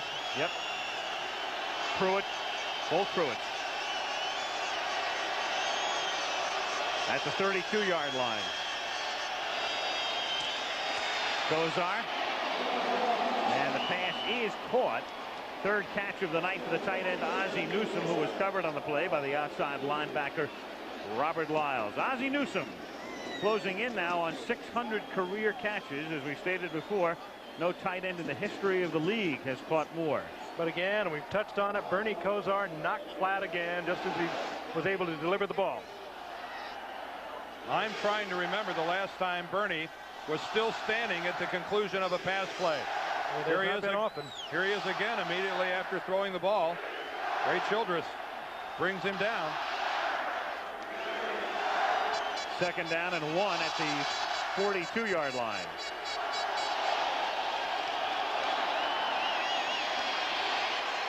Kozar going deep for Weathers, and it's intercepted by Allen. Patrick Allen gives the ball back to Houston, and there's a flag down back at the 33-yard line near where the release was made. And we'll see about Dooley's call. I think by the way the Oilers are acting that this is going to go against Houston. Boy, what a break this would be for the Browns. Whatever they call, what a great play by Patrick Allen. Well, it was an underthrown ball. Again, I think that's a pass. If it's laid out there, it's caught. Defensive holding. And the interception, and means an automatic first down as well. Illegal use of the hands. Number 99 defense. First down. That is Doug Smith, the nose tackle, who says, "Who, me? You're kidding." There's Doug Smith on the left, number 99. Let's see if we can catch him somehow illegally using his hands. He's working upfield. They're going to have to do better than that. What was illegal about that? That was nothing more than a straight bull rush up the middle by Doug Smith. I can only assume that they called out the wrong number. That's certainly not an infraction. No. I mean, you can't flag him for that. I mean, that's either one of the worst calls of all time or they called the wrong number. That had to be the wrong number. From the 47-yard line, Kozar for Langhorne, and what a catch by Langhorne. A first down at the 20-yard line as Bird decks Kozar. Langhorne continues into the end zone, but he was down at the 20. So the Browns try to capitalize on that either bogus holding call or a holding call assessed to the wrong guy. Langhorne against Steve Brown, and then they both go up for it, and a good effort by Langhorne to come down with it. A pretty catch by Langhorne and a perfect throw by Bernie. But again, Bernie was just hammered as he threw the football. I mean, hatchet chopped right across the head. We'll get a look at it here, and I just have to wonder how long Bernie Kozar is going to be able to withstand this beating. You know, it's almost worse than a sack because he's totally off balance when he releases the ball. Hard to control the body, hard to control the fall, and he is just getting brutalized. And down he went on the right elbow as well. Here's a reverse. It's Langhorne taking it from Biner. Langhorne inside the 10 and a touchdown. And so the Browns get a tremendous break on the holding call to negate the interception and then capitalize on a reverse by Langhorne from Biner. He goes in for his 4th touchdown of the season. And when you get a defense that's all fired up, you know one thing they're going to do. They all want to get into the act. They're all going to pursue, and it's a super call. You give it to Biner, you give it to Langhorne, you got the defense in a full flow, chasing Biner to the left side, and here comes the open field and a great effort by Langhorne to get it in. They sure look pretty. They sure look pretty when they work. But again, we've got to go back to that call against Doug Smith. I mean, if you're a Houston fan, you ought to feel a little bit victimized. I don't know how you explain that. Unless it was somebody else, as you say. Maybe he said 99 and meant somebody else. Langhorne with a 33-yard reception, followed by a 20-yard touchdown run off the reverse. Barr's extra point is good, and Cleveland gets back into the game with 2:26 to play in the 3rd quarter. 21-10. Houston leading by 11. As the leader, he's young, but he is the leader of this team, Bernie Kozar.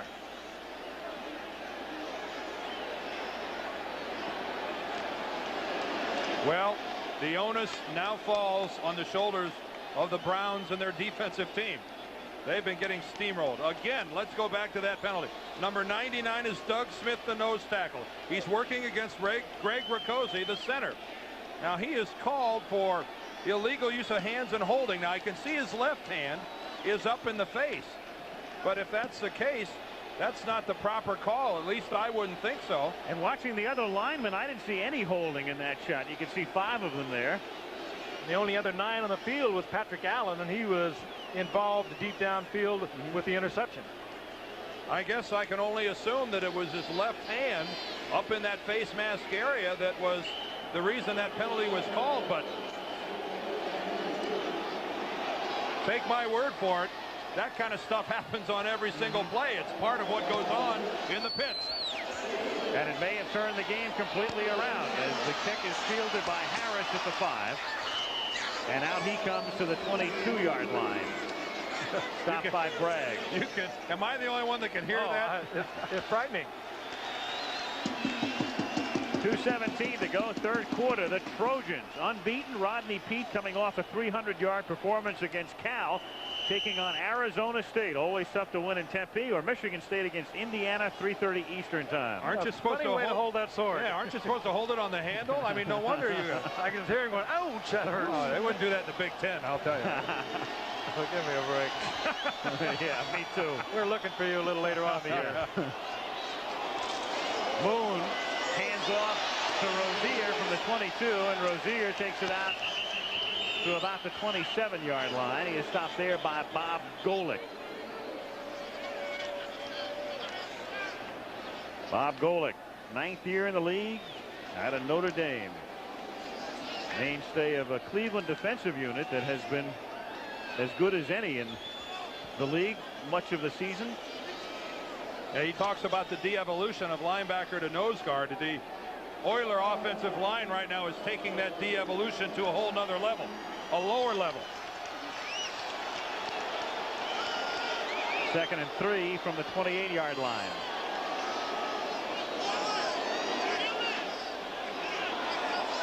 Givens had his hands up in the air as the handoff goes to Rozier. He is stopped at the 30-yard line. Givens was confused at the inception of the play. In fact, he was almost in motion. Well, if he wasn't confused, he was giving a darn good impersonation of being confused. I think he was. He just didn't hear the change, and Warren didn't really care because he wasn't involved in it anyway. And it's a good thing for the Oilers he had come to a complete stop, because had he been in motion with the arms upraised like that at the snap, it would have been an illegal motion penalty. 3rd down and 2 instead at the 30-yard line.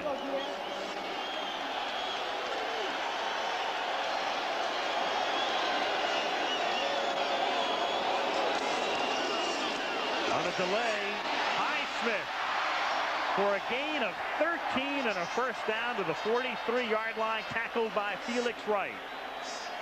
And a key tackle by Wright, because Highsmith had an open field in front of him. The blitz was on, and when you pop it on short yardage, you instantly pop into the secondary, and you better get that kind of tackling from your safety man. And this is an efficient machine up front for Houston. They are picking up stunts. They are picking up blitzes. On that last play, give Bruce Matthews, the right guard, credit. Number 74 there. A brilliant block on the nose tackle, then a blitzing linebacker. Picks up 2, and when you got guys doing that, no wonder they're running so well. And they're running with great success, off times from passing formations. End of the third quarter, 21-10 Oilers. We'll return to the Astrodome after this message about an upcoming show on ABC and the word from your local station. Oilers have the ball and the lead, 21-10. Houston at its own 43-yard line, 1st and 10. Warren Moon, the quarterback. This is Pinkett, who breaks a tackle in the backfield and takes it out to the 50-yard line. Gain of 7. Boy, the Browns are having trouble making a play, even when they're in a position to do so. That time Pinkett eludes a tackler deep in the backfield and still gets away and makes a play. Darrell Sims, I think, was the defensive end that wasn't able to corral Pinkett in the backfield, and everything seems to be rolling right for the Oilers here in the second half. They're making it roll their way. 2nd and 3 from the 50.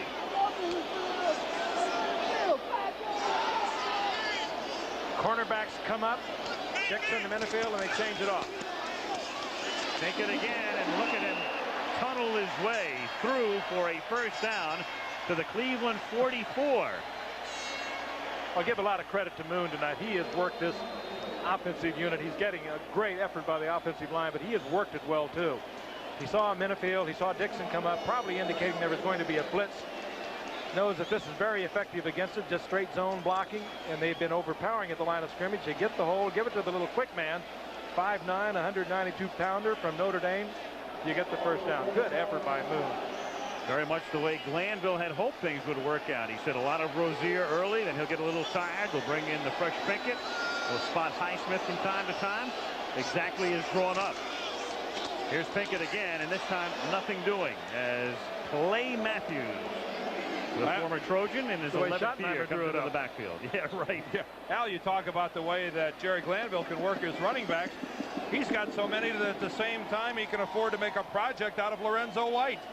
I mean, he's not even going to subject Lorenzo White to game conditions until he feels he's ready.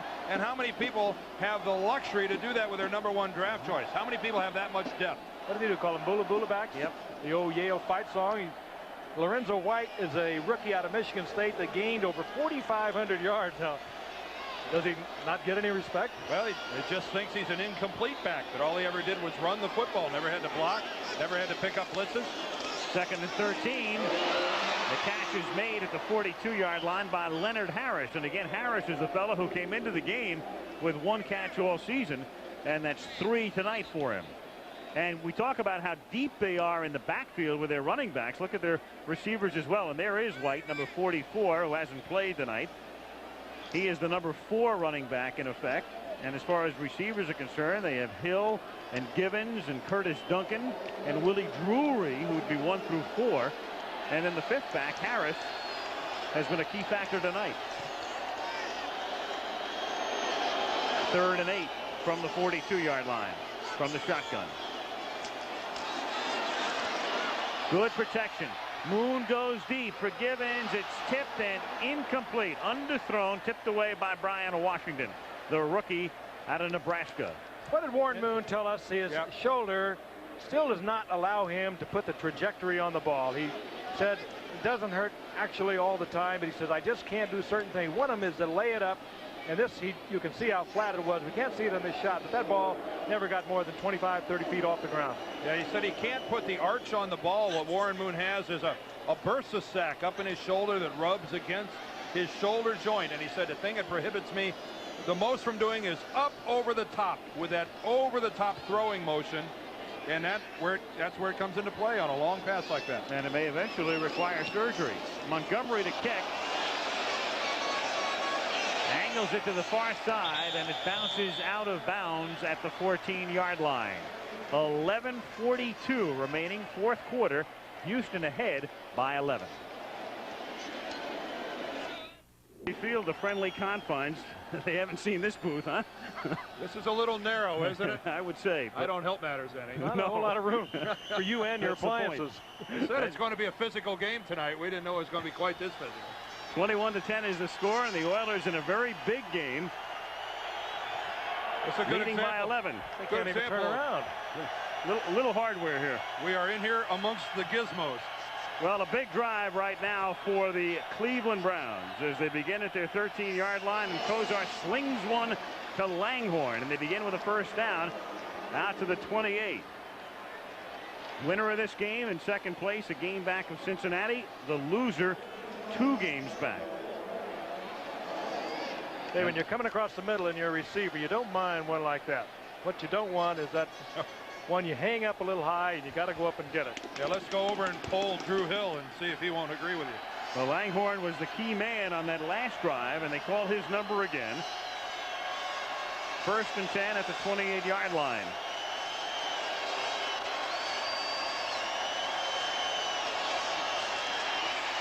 Kozar deep down the left sideline, intended for Gerald McNeil. Covered by Allen. Kozar was pressured, having to throw in a hurry, and it's 2nd down and 10.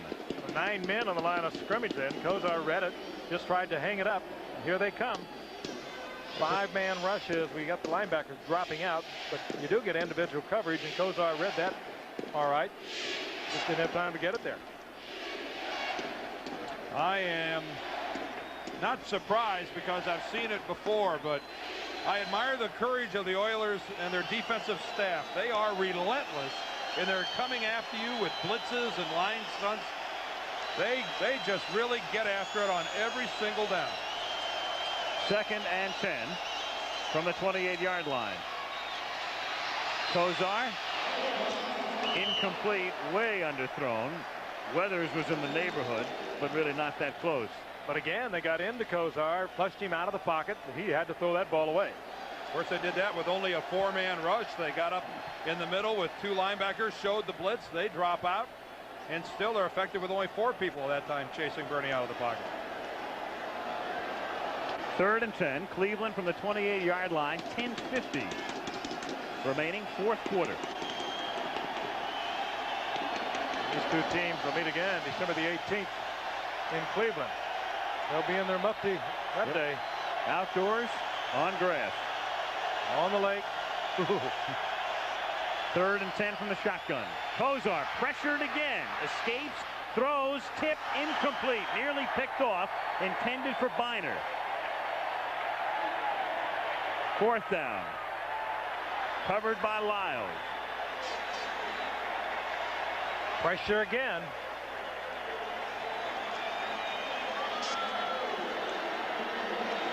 They are just relentless. Those are again good enough coverage downfield, but he couldn't get it off. Tried to shoot it into Biner, and they were all over him. Max Runiger's punt. Short kick. Drop. At the 41, Cleveland has it. Kenny Johnson fumbles it as he tried to catch it on the run, and the Browns get a tremendous break. They have the ball back at the 41 with 10.5 minutes to play. Well, that's a mistake by Johnson.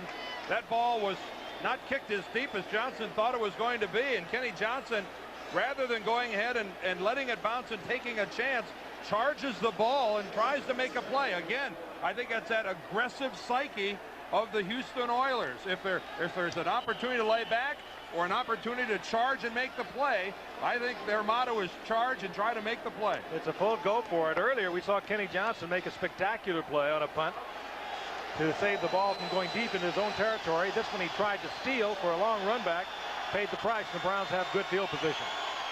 Cleveland at the Houston 40-yard line. Biner in motion. Kozar on a roll and under pressure and has to throw it away. And that time the pressure from number 93, Robert Lyles, the man who nicknamed this place the House of Pain. Well, Bernie's just going to run a bootleg, and this is a naked bootleg all the way. And when Robert Lyles has a defense called that allows him to go upfield, that's a dead play. And Bernie Kozar is just fortunate that he got out of that, not so much with the incompletion, that he got out of it without tearing up his knee, because Lyles is right there into his legs.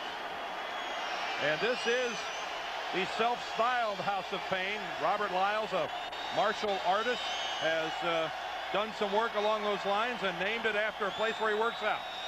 2nd and 10, and Biner has a nice hole to exploit and does so for a 1st down, or close to it, at the 30-yard line. Let's see where they spot the ball. They had to get to the 30.5, and they put it down at the 30-yard line. And one of those rare close enough to measure. And one of those rare opportunities, Al, that a Cleveland running back has seen anything that even resembles a hole big enough to get through and get into the secondary.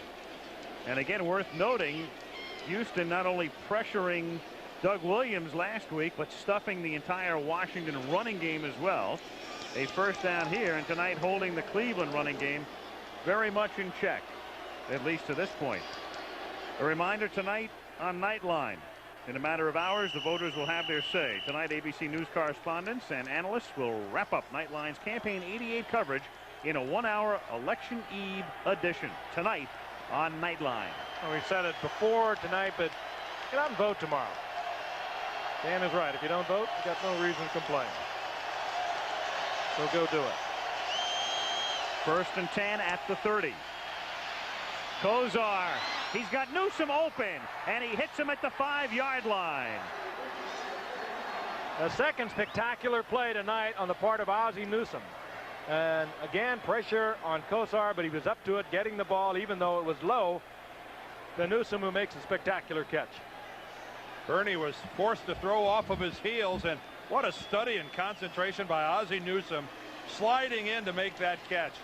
This time the pressure wasn't so much up the middle, it was more perceived than anything else by Kozar, But boy, what a throw and what a reaction to that short and outside ball by Ozzie Newsome. And Newsome must be surprised, as the Browns must be. He was being covered by Lyles, the linebacker. Well, you think the Browns are surprised. How about the Oilers? They're about to find the Browns right back in this game. First and goal, draw to Biner, looks for room and picks up 2, gets to the 3. Stopped there by Meads with under 9 minutes to play. Remember those numbers we showed you earlier about the Oiler defense? Their goal line defense, has been the worst in the league. But you know what? Right after we showed those numbers, they didn't let the Browns get in. Partly through the Browns' own mistakes and not at least having enough time left on the clock to kick a field goal. To refresh your memories, the Oilers had allowed every team so far this year that had a first and goal situation to score a touchdown until that last series of the first half. Second and goal from the 4. Biner again, nothing doing. Minimal gain. It's Robert Lyles with the initial hit.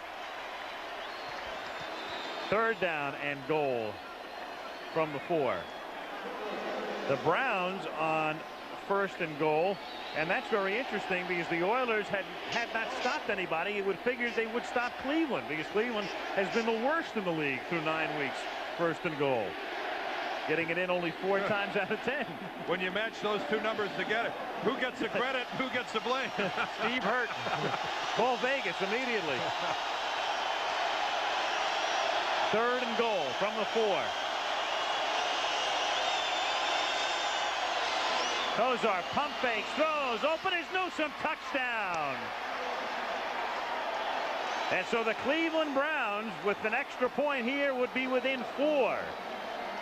They tried to cover Newsome once again with Robert Lyles, the linebacker.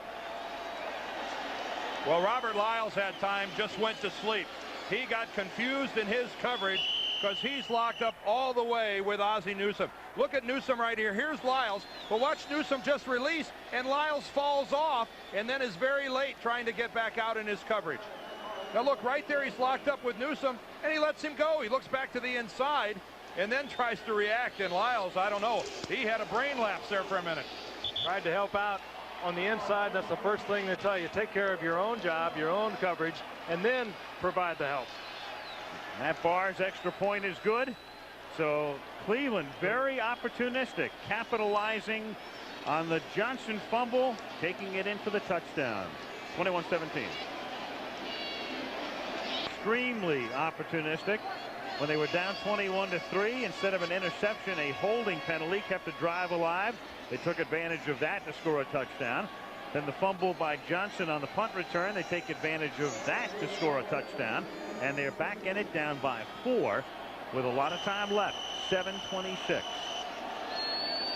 Barr to kick off. After the Newsome touchdown, Ozzie's 5th catch of the night. This is Leonard Harris out to the 19-yard line. So this has been a memorable night for Ozzie Newsome, who talks about his most memorable moment in football.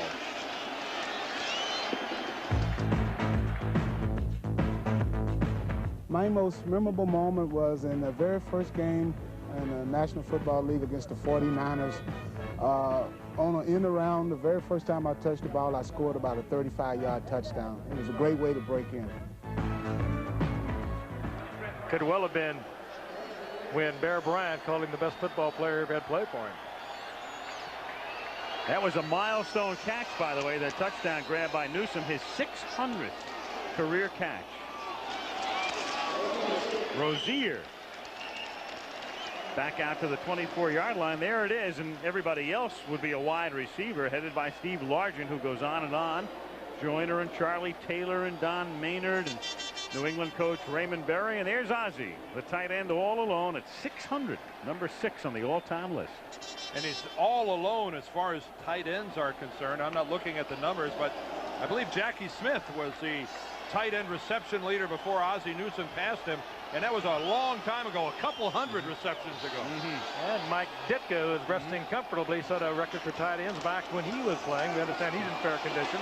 Here's Rozier. Stop for no gain. We understand Mike may get out of the hospital. They're going to run a stress test on him in a couple of days. Knowing Mike, look out treadmill. But I guess their latest statement says that the earliest that Mike Ditka could be back at the helm of the Bears would be early December, and that's very inconsequential right now when he's back in control of the Bears. His spirit is still in control, but right now, goal number one, get healthy, get well. Absolutely. Had to make Mike feel awfully good. All the affection and concern that was poured out over the past several days for Mike Ditka. 3rd and 5 out of the shotgun from the 25-yard line. Under 6 minutes to go. Moon handles the low snap. Looking for a first down, but he is run out of bounds at the 26-yard line, well shy of it by Mike Johnson.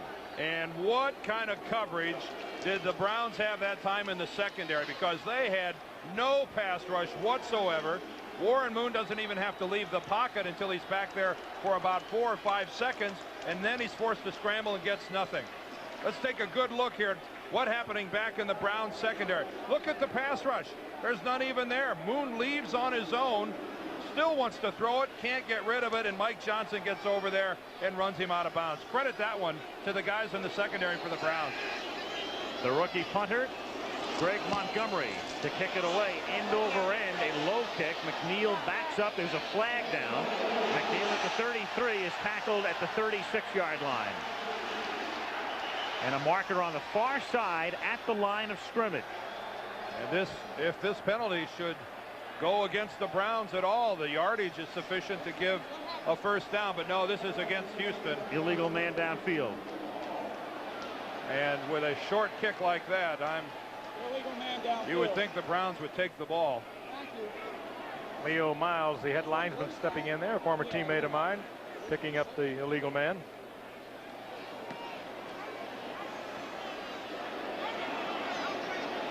.532 remaining in the game. Here's Dooley. Disregard the flag. There is no foul. 28 was a man on the end of the line. First down. All right, he was legal then. Okay. Good field position now for the Cleveland Browns. They'll start from the 36 when we come back. Well, you'd have to go back almost 22 years. The Browns trailing in a game by 18 points or more. They trailed the Giants and then beat them 49-40 in December of 1966. And they're attempting that same sort of comeback tonight. They trailed here 21-3, but have driven for 2 touchdowns and have the ball now at their own 36-yard line, 1st and 10. 5:32 to play.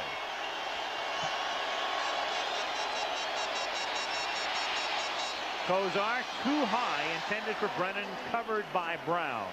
2nd down and 10. And just to refresh you, the Oilers have 1 timeout remaining. The Browns have 2 timeouts remaining as we get down toward the end. And when you consider the way the Oilers have really dominated this game here in the second half, to think that they are clinging to a 4-point lead has to be a little sobering there to Jerry Glanville. I mean, I'm sure that the way things have been going for him, if you would have asked him how things were going to be with 5 minutes left in the game, he would have thought he would have had this one nicely tucked away. And it's quite a tribute to this Cleveland Brown team. They could have packed up and headed for the airplane. 2nd down and 10 from the 36-yard line. Kozar, high throw, and it was number 23, Richard Johnson, taking it away from McNeil. Put that one in your training film. McNeil only weighs 147 pounds, and when you get a chance to go after him, Richard Johnson really slam dunked him. Well, the ball was thrown up in the air, and it forces McNeil to leave his feet to go up and get it. Of course, almost any pass forces Gerald McNeil to do that, and Johnson must have been a little surprised how light McNeil was. That was a slam dunk. That was a Darryl Dawkins job all the way to the ground. 3 points on that takedown. 3rd down and 10. From the 36-yard line. Kozar to Biner, but he's well short of the first down. He stretches and reaches and can only get it to the 43-yard line. So he comes up about 3 yards shy. He is stopped by Lyles. The clock ticking down to the 5-minute mark, and the Browns will have to punt to Houston. And now it's the Houston defense that comes back. That's right. I said last time, give the Browns credit for their coverage. Well, exactly the same scenario there for the Oilers. No one open at all downfield, and they'll willingly give up that short dump off to Biner that they know isn't going to get a first down. Max Roniger, who began the year with the 49ers and was cut and signed by Cleveland, to boot it away. Fair catch call for this time by Johnson, whose fumble led to Cleveland's last touchdown. He makes the fair catch at the 22, and the Oilers have the ball with 4 minutes and 31 seconds remaining. I don't know whether you noticed, but a lot of nervous Browns along that line of scrimmage on that punting team after having the punt blocked earlier. They almost could have flagged a couple of them. Warren Moon, and he has something in common with you, Al. Of course, I'm sure you're aware of it. You're a fellow alumnus from Hamilton High School. Absolutely. Hamilton High School Yankees. Different years, of course. Slightly different, yeah. The Houston Oilers Travelers Man of the Year. And once again, for service to your community off the field, and the Travelers Man of the Year in the NFL will be announced on Super Bowl day. How can a high school in Los Angeles be nicknamed the Yankees? Well, Al's from Brooklyn. Good question. Rozier loses the football, but after the play had been whistled dead out at the 25-yard line. Got that Yankee label with you, didn't you? Absolutely. You know, this is the type of situation where all those Oiler linemen looking at each other in the huddle say, guys, all we have to do is keep it going. Nothing simple, nothing fancy here, rather. Mike Rozier taking it off right tackle. Another nice hole. You know, you think you'd be tempted to... Where does the ball come out? Tempted to squeeze that ball in there a little bit. Well, I guess the official ruling, yeah, the forward progress came to an end before they peeled the ball out of there. Yeah, he does carry it a little cavalierly. 2nd down and 6 from the 25-yard line, and this is Rozier, and he gets stuffed for a loss of 2. Back to the 23, Dave Grayson makes the tackle. You know, it's just not a coincidence that the Browns keep winning the AFC Central year in and year out. I mean, this is a championship caliber team that doesn't rattle in important football games. And even though that they have been manhandled, and there's really no other way to describe the way the Oilers have pushed them around here in the second half, this is the type of situation that they normally rise to.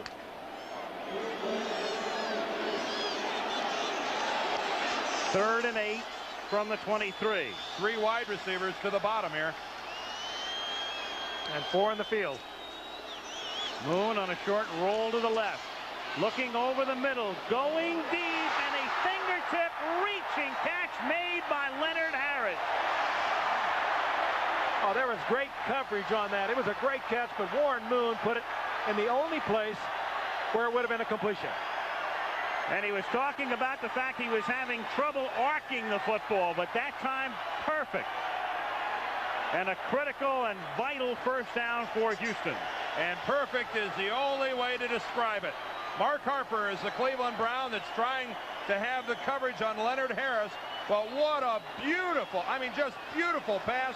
Brian Washington, the safety, plays it a little short, Frank. Washington's play as a safety has to be a little deeper than that. But some kind of play by Moon and the Oilers. Harris, who was signed by Houston during the strike last year and has earned a spot. And what a spot. And what a performance tonight. And that was a very big play. And again, with the Browns down to 2 timeouts, Houston has the ball. We're down to the 2-minute warning. It'll be 2nd and 11 when we come back at the 36-yard line. The Oilers remain on top, 21-17. The ball perfectly thrown, or it would have been deflected. And then Leonard Harris, who came into tonight with 1 reception, comes down with a spectacular catch, and this is the way he was greeted. When you need a first down, pretty dramatic way to go about getting it by Leonard Harris and the Houston Oilers and Warren Moon. Last year during the strike, he caught 6 passes in the game against the Browns, so he's tough against the real Browns or the fake Browns. 2nd and 11, and the catch made by Gibbons, and Gibbons takes it to the 29-yard line.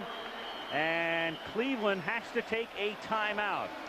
And remember, they took one earlier, so they will now be down to 1. There it is. They make the change on the scoreboard. They are down to 1. Cleveland, and the problem had been early on this season, if they'd had any problem defensively, the lack of sacks. They picked up Buchanan. He made a big difference. They had 19 in the last 3 games, but Buchanan has been silent tonight, and the Browns defense without a sack tonight. And you've already talked about the troubles that Zendejas has had in the field goal department, Al. I'm sure they would like to get this little baby in a little closer. Well, get it all the way in if they can. This game is over if Houston picks up a first down on this play, because Cleveland could stop the clock only once. And so on a 3rd and 5, here's the critical play for the Cleveland defense. And there's the Cleveland offense, just hoping they get a chance to get back out on the field when it means something. Of course, should the Browns get the football back, keep in mind they're down by 4 points if Houston doesn't score. If they would have kicked the field goal at the end of the first half, they're only down by 1, and a field goal would win it. That's right, and they let the clock run out, and they had a timeout and couldn't get to it. They run a draw, and that's nothing. Highsmith stopped at the 30, and the Browns will spend their final timeout. So this is their last timeout. It's 4th down. We will see Zendejas come in to attempt a 47-yard field goal. And then the Browns will have to go the length of the field without a timeout. And score a touchdown. A touchdown to tie it if, say, Zendejas converts. A touchdown to win it if he misses. But again, I hearken back to that missed field goal. I mean, the botched series that never even resulted in a field goal attempt. The Browns right now really should be trailing only 21-20. You saw his numbers there from 40 through 49. Outside 40, his total 3 for 10. Earlier in the season, Greg Montgomery was holding for Tony Zendejas. He was not terribly happy with that. Brent Pease, the backup quarterback, was on the inactive list. But this will be Brent Pease, and Zendejas has had the most success with him. 47-yard attempt. Earlier he was short from 52. This time he's perfect from 47.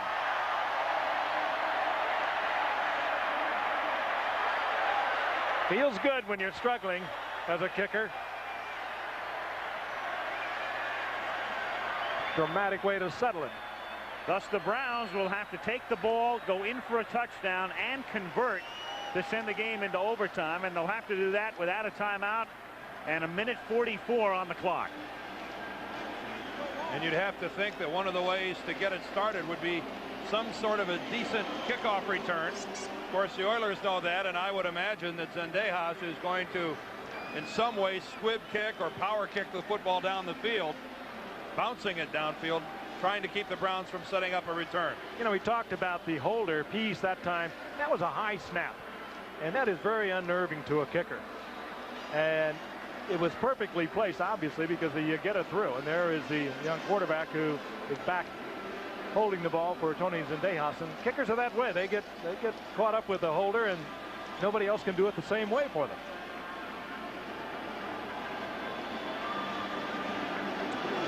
If the Oilers should hold on and win this football game, we talked about it early, that the House of Pain, the Goblins of the Houston Oilers, really don't mean a whole lot unless they can prove that they can beat the defending champion, and that is the Cleveland Browns. And they have to go to Cleveland, the last game of the season. Not the most hospitable place to be in Cleveland Stadium in the end of December, and the Oilers are well aware of that. They knew this was a game they had to beat the Cleveland Browns here in their own backyard. Oilers have not beaten the Browns twice in a season since 1978. Well, they felt the road to the Central Division title would go through Cleveland. They didn't figure it would have to go through Cincinnati as well. Taking them one at a time as Zendejas kicks to the 2-yard line. Glenn Young brings it back out to the 27. So they have to go 73 yards in 1:38 with no timeouts and kick the extra point to tie the game. Before Houston gets to Cleveland, they are going to have to go to Seattle, then Phoenix, Dallas, Pittsburgh, Cincinnati, and then their finale. You know, this is a situation, guys, where Bernie Kosar really misses Webster Slaughter. Webster Slaughter, the Browns' best wide receiver, is out and not available, and this is the type of situation with his explosiveness. You'd think that he'd be the guy that Bernie Kosar might lean towards going to.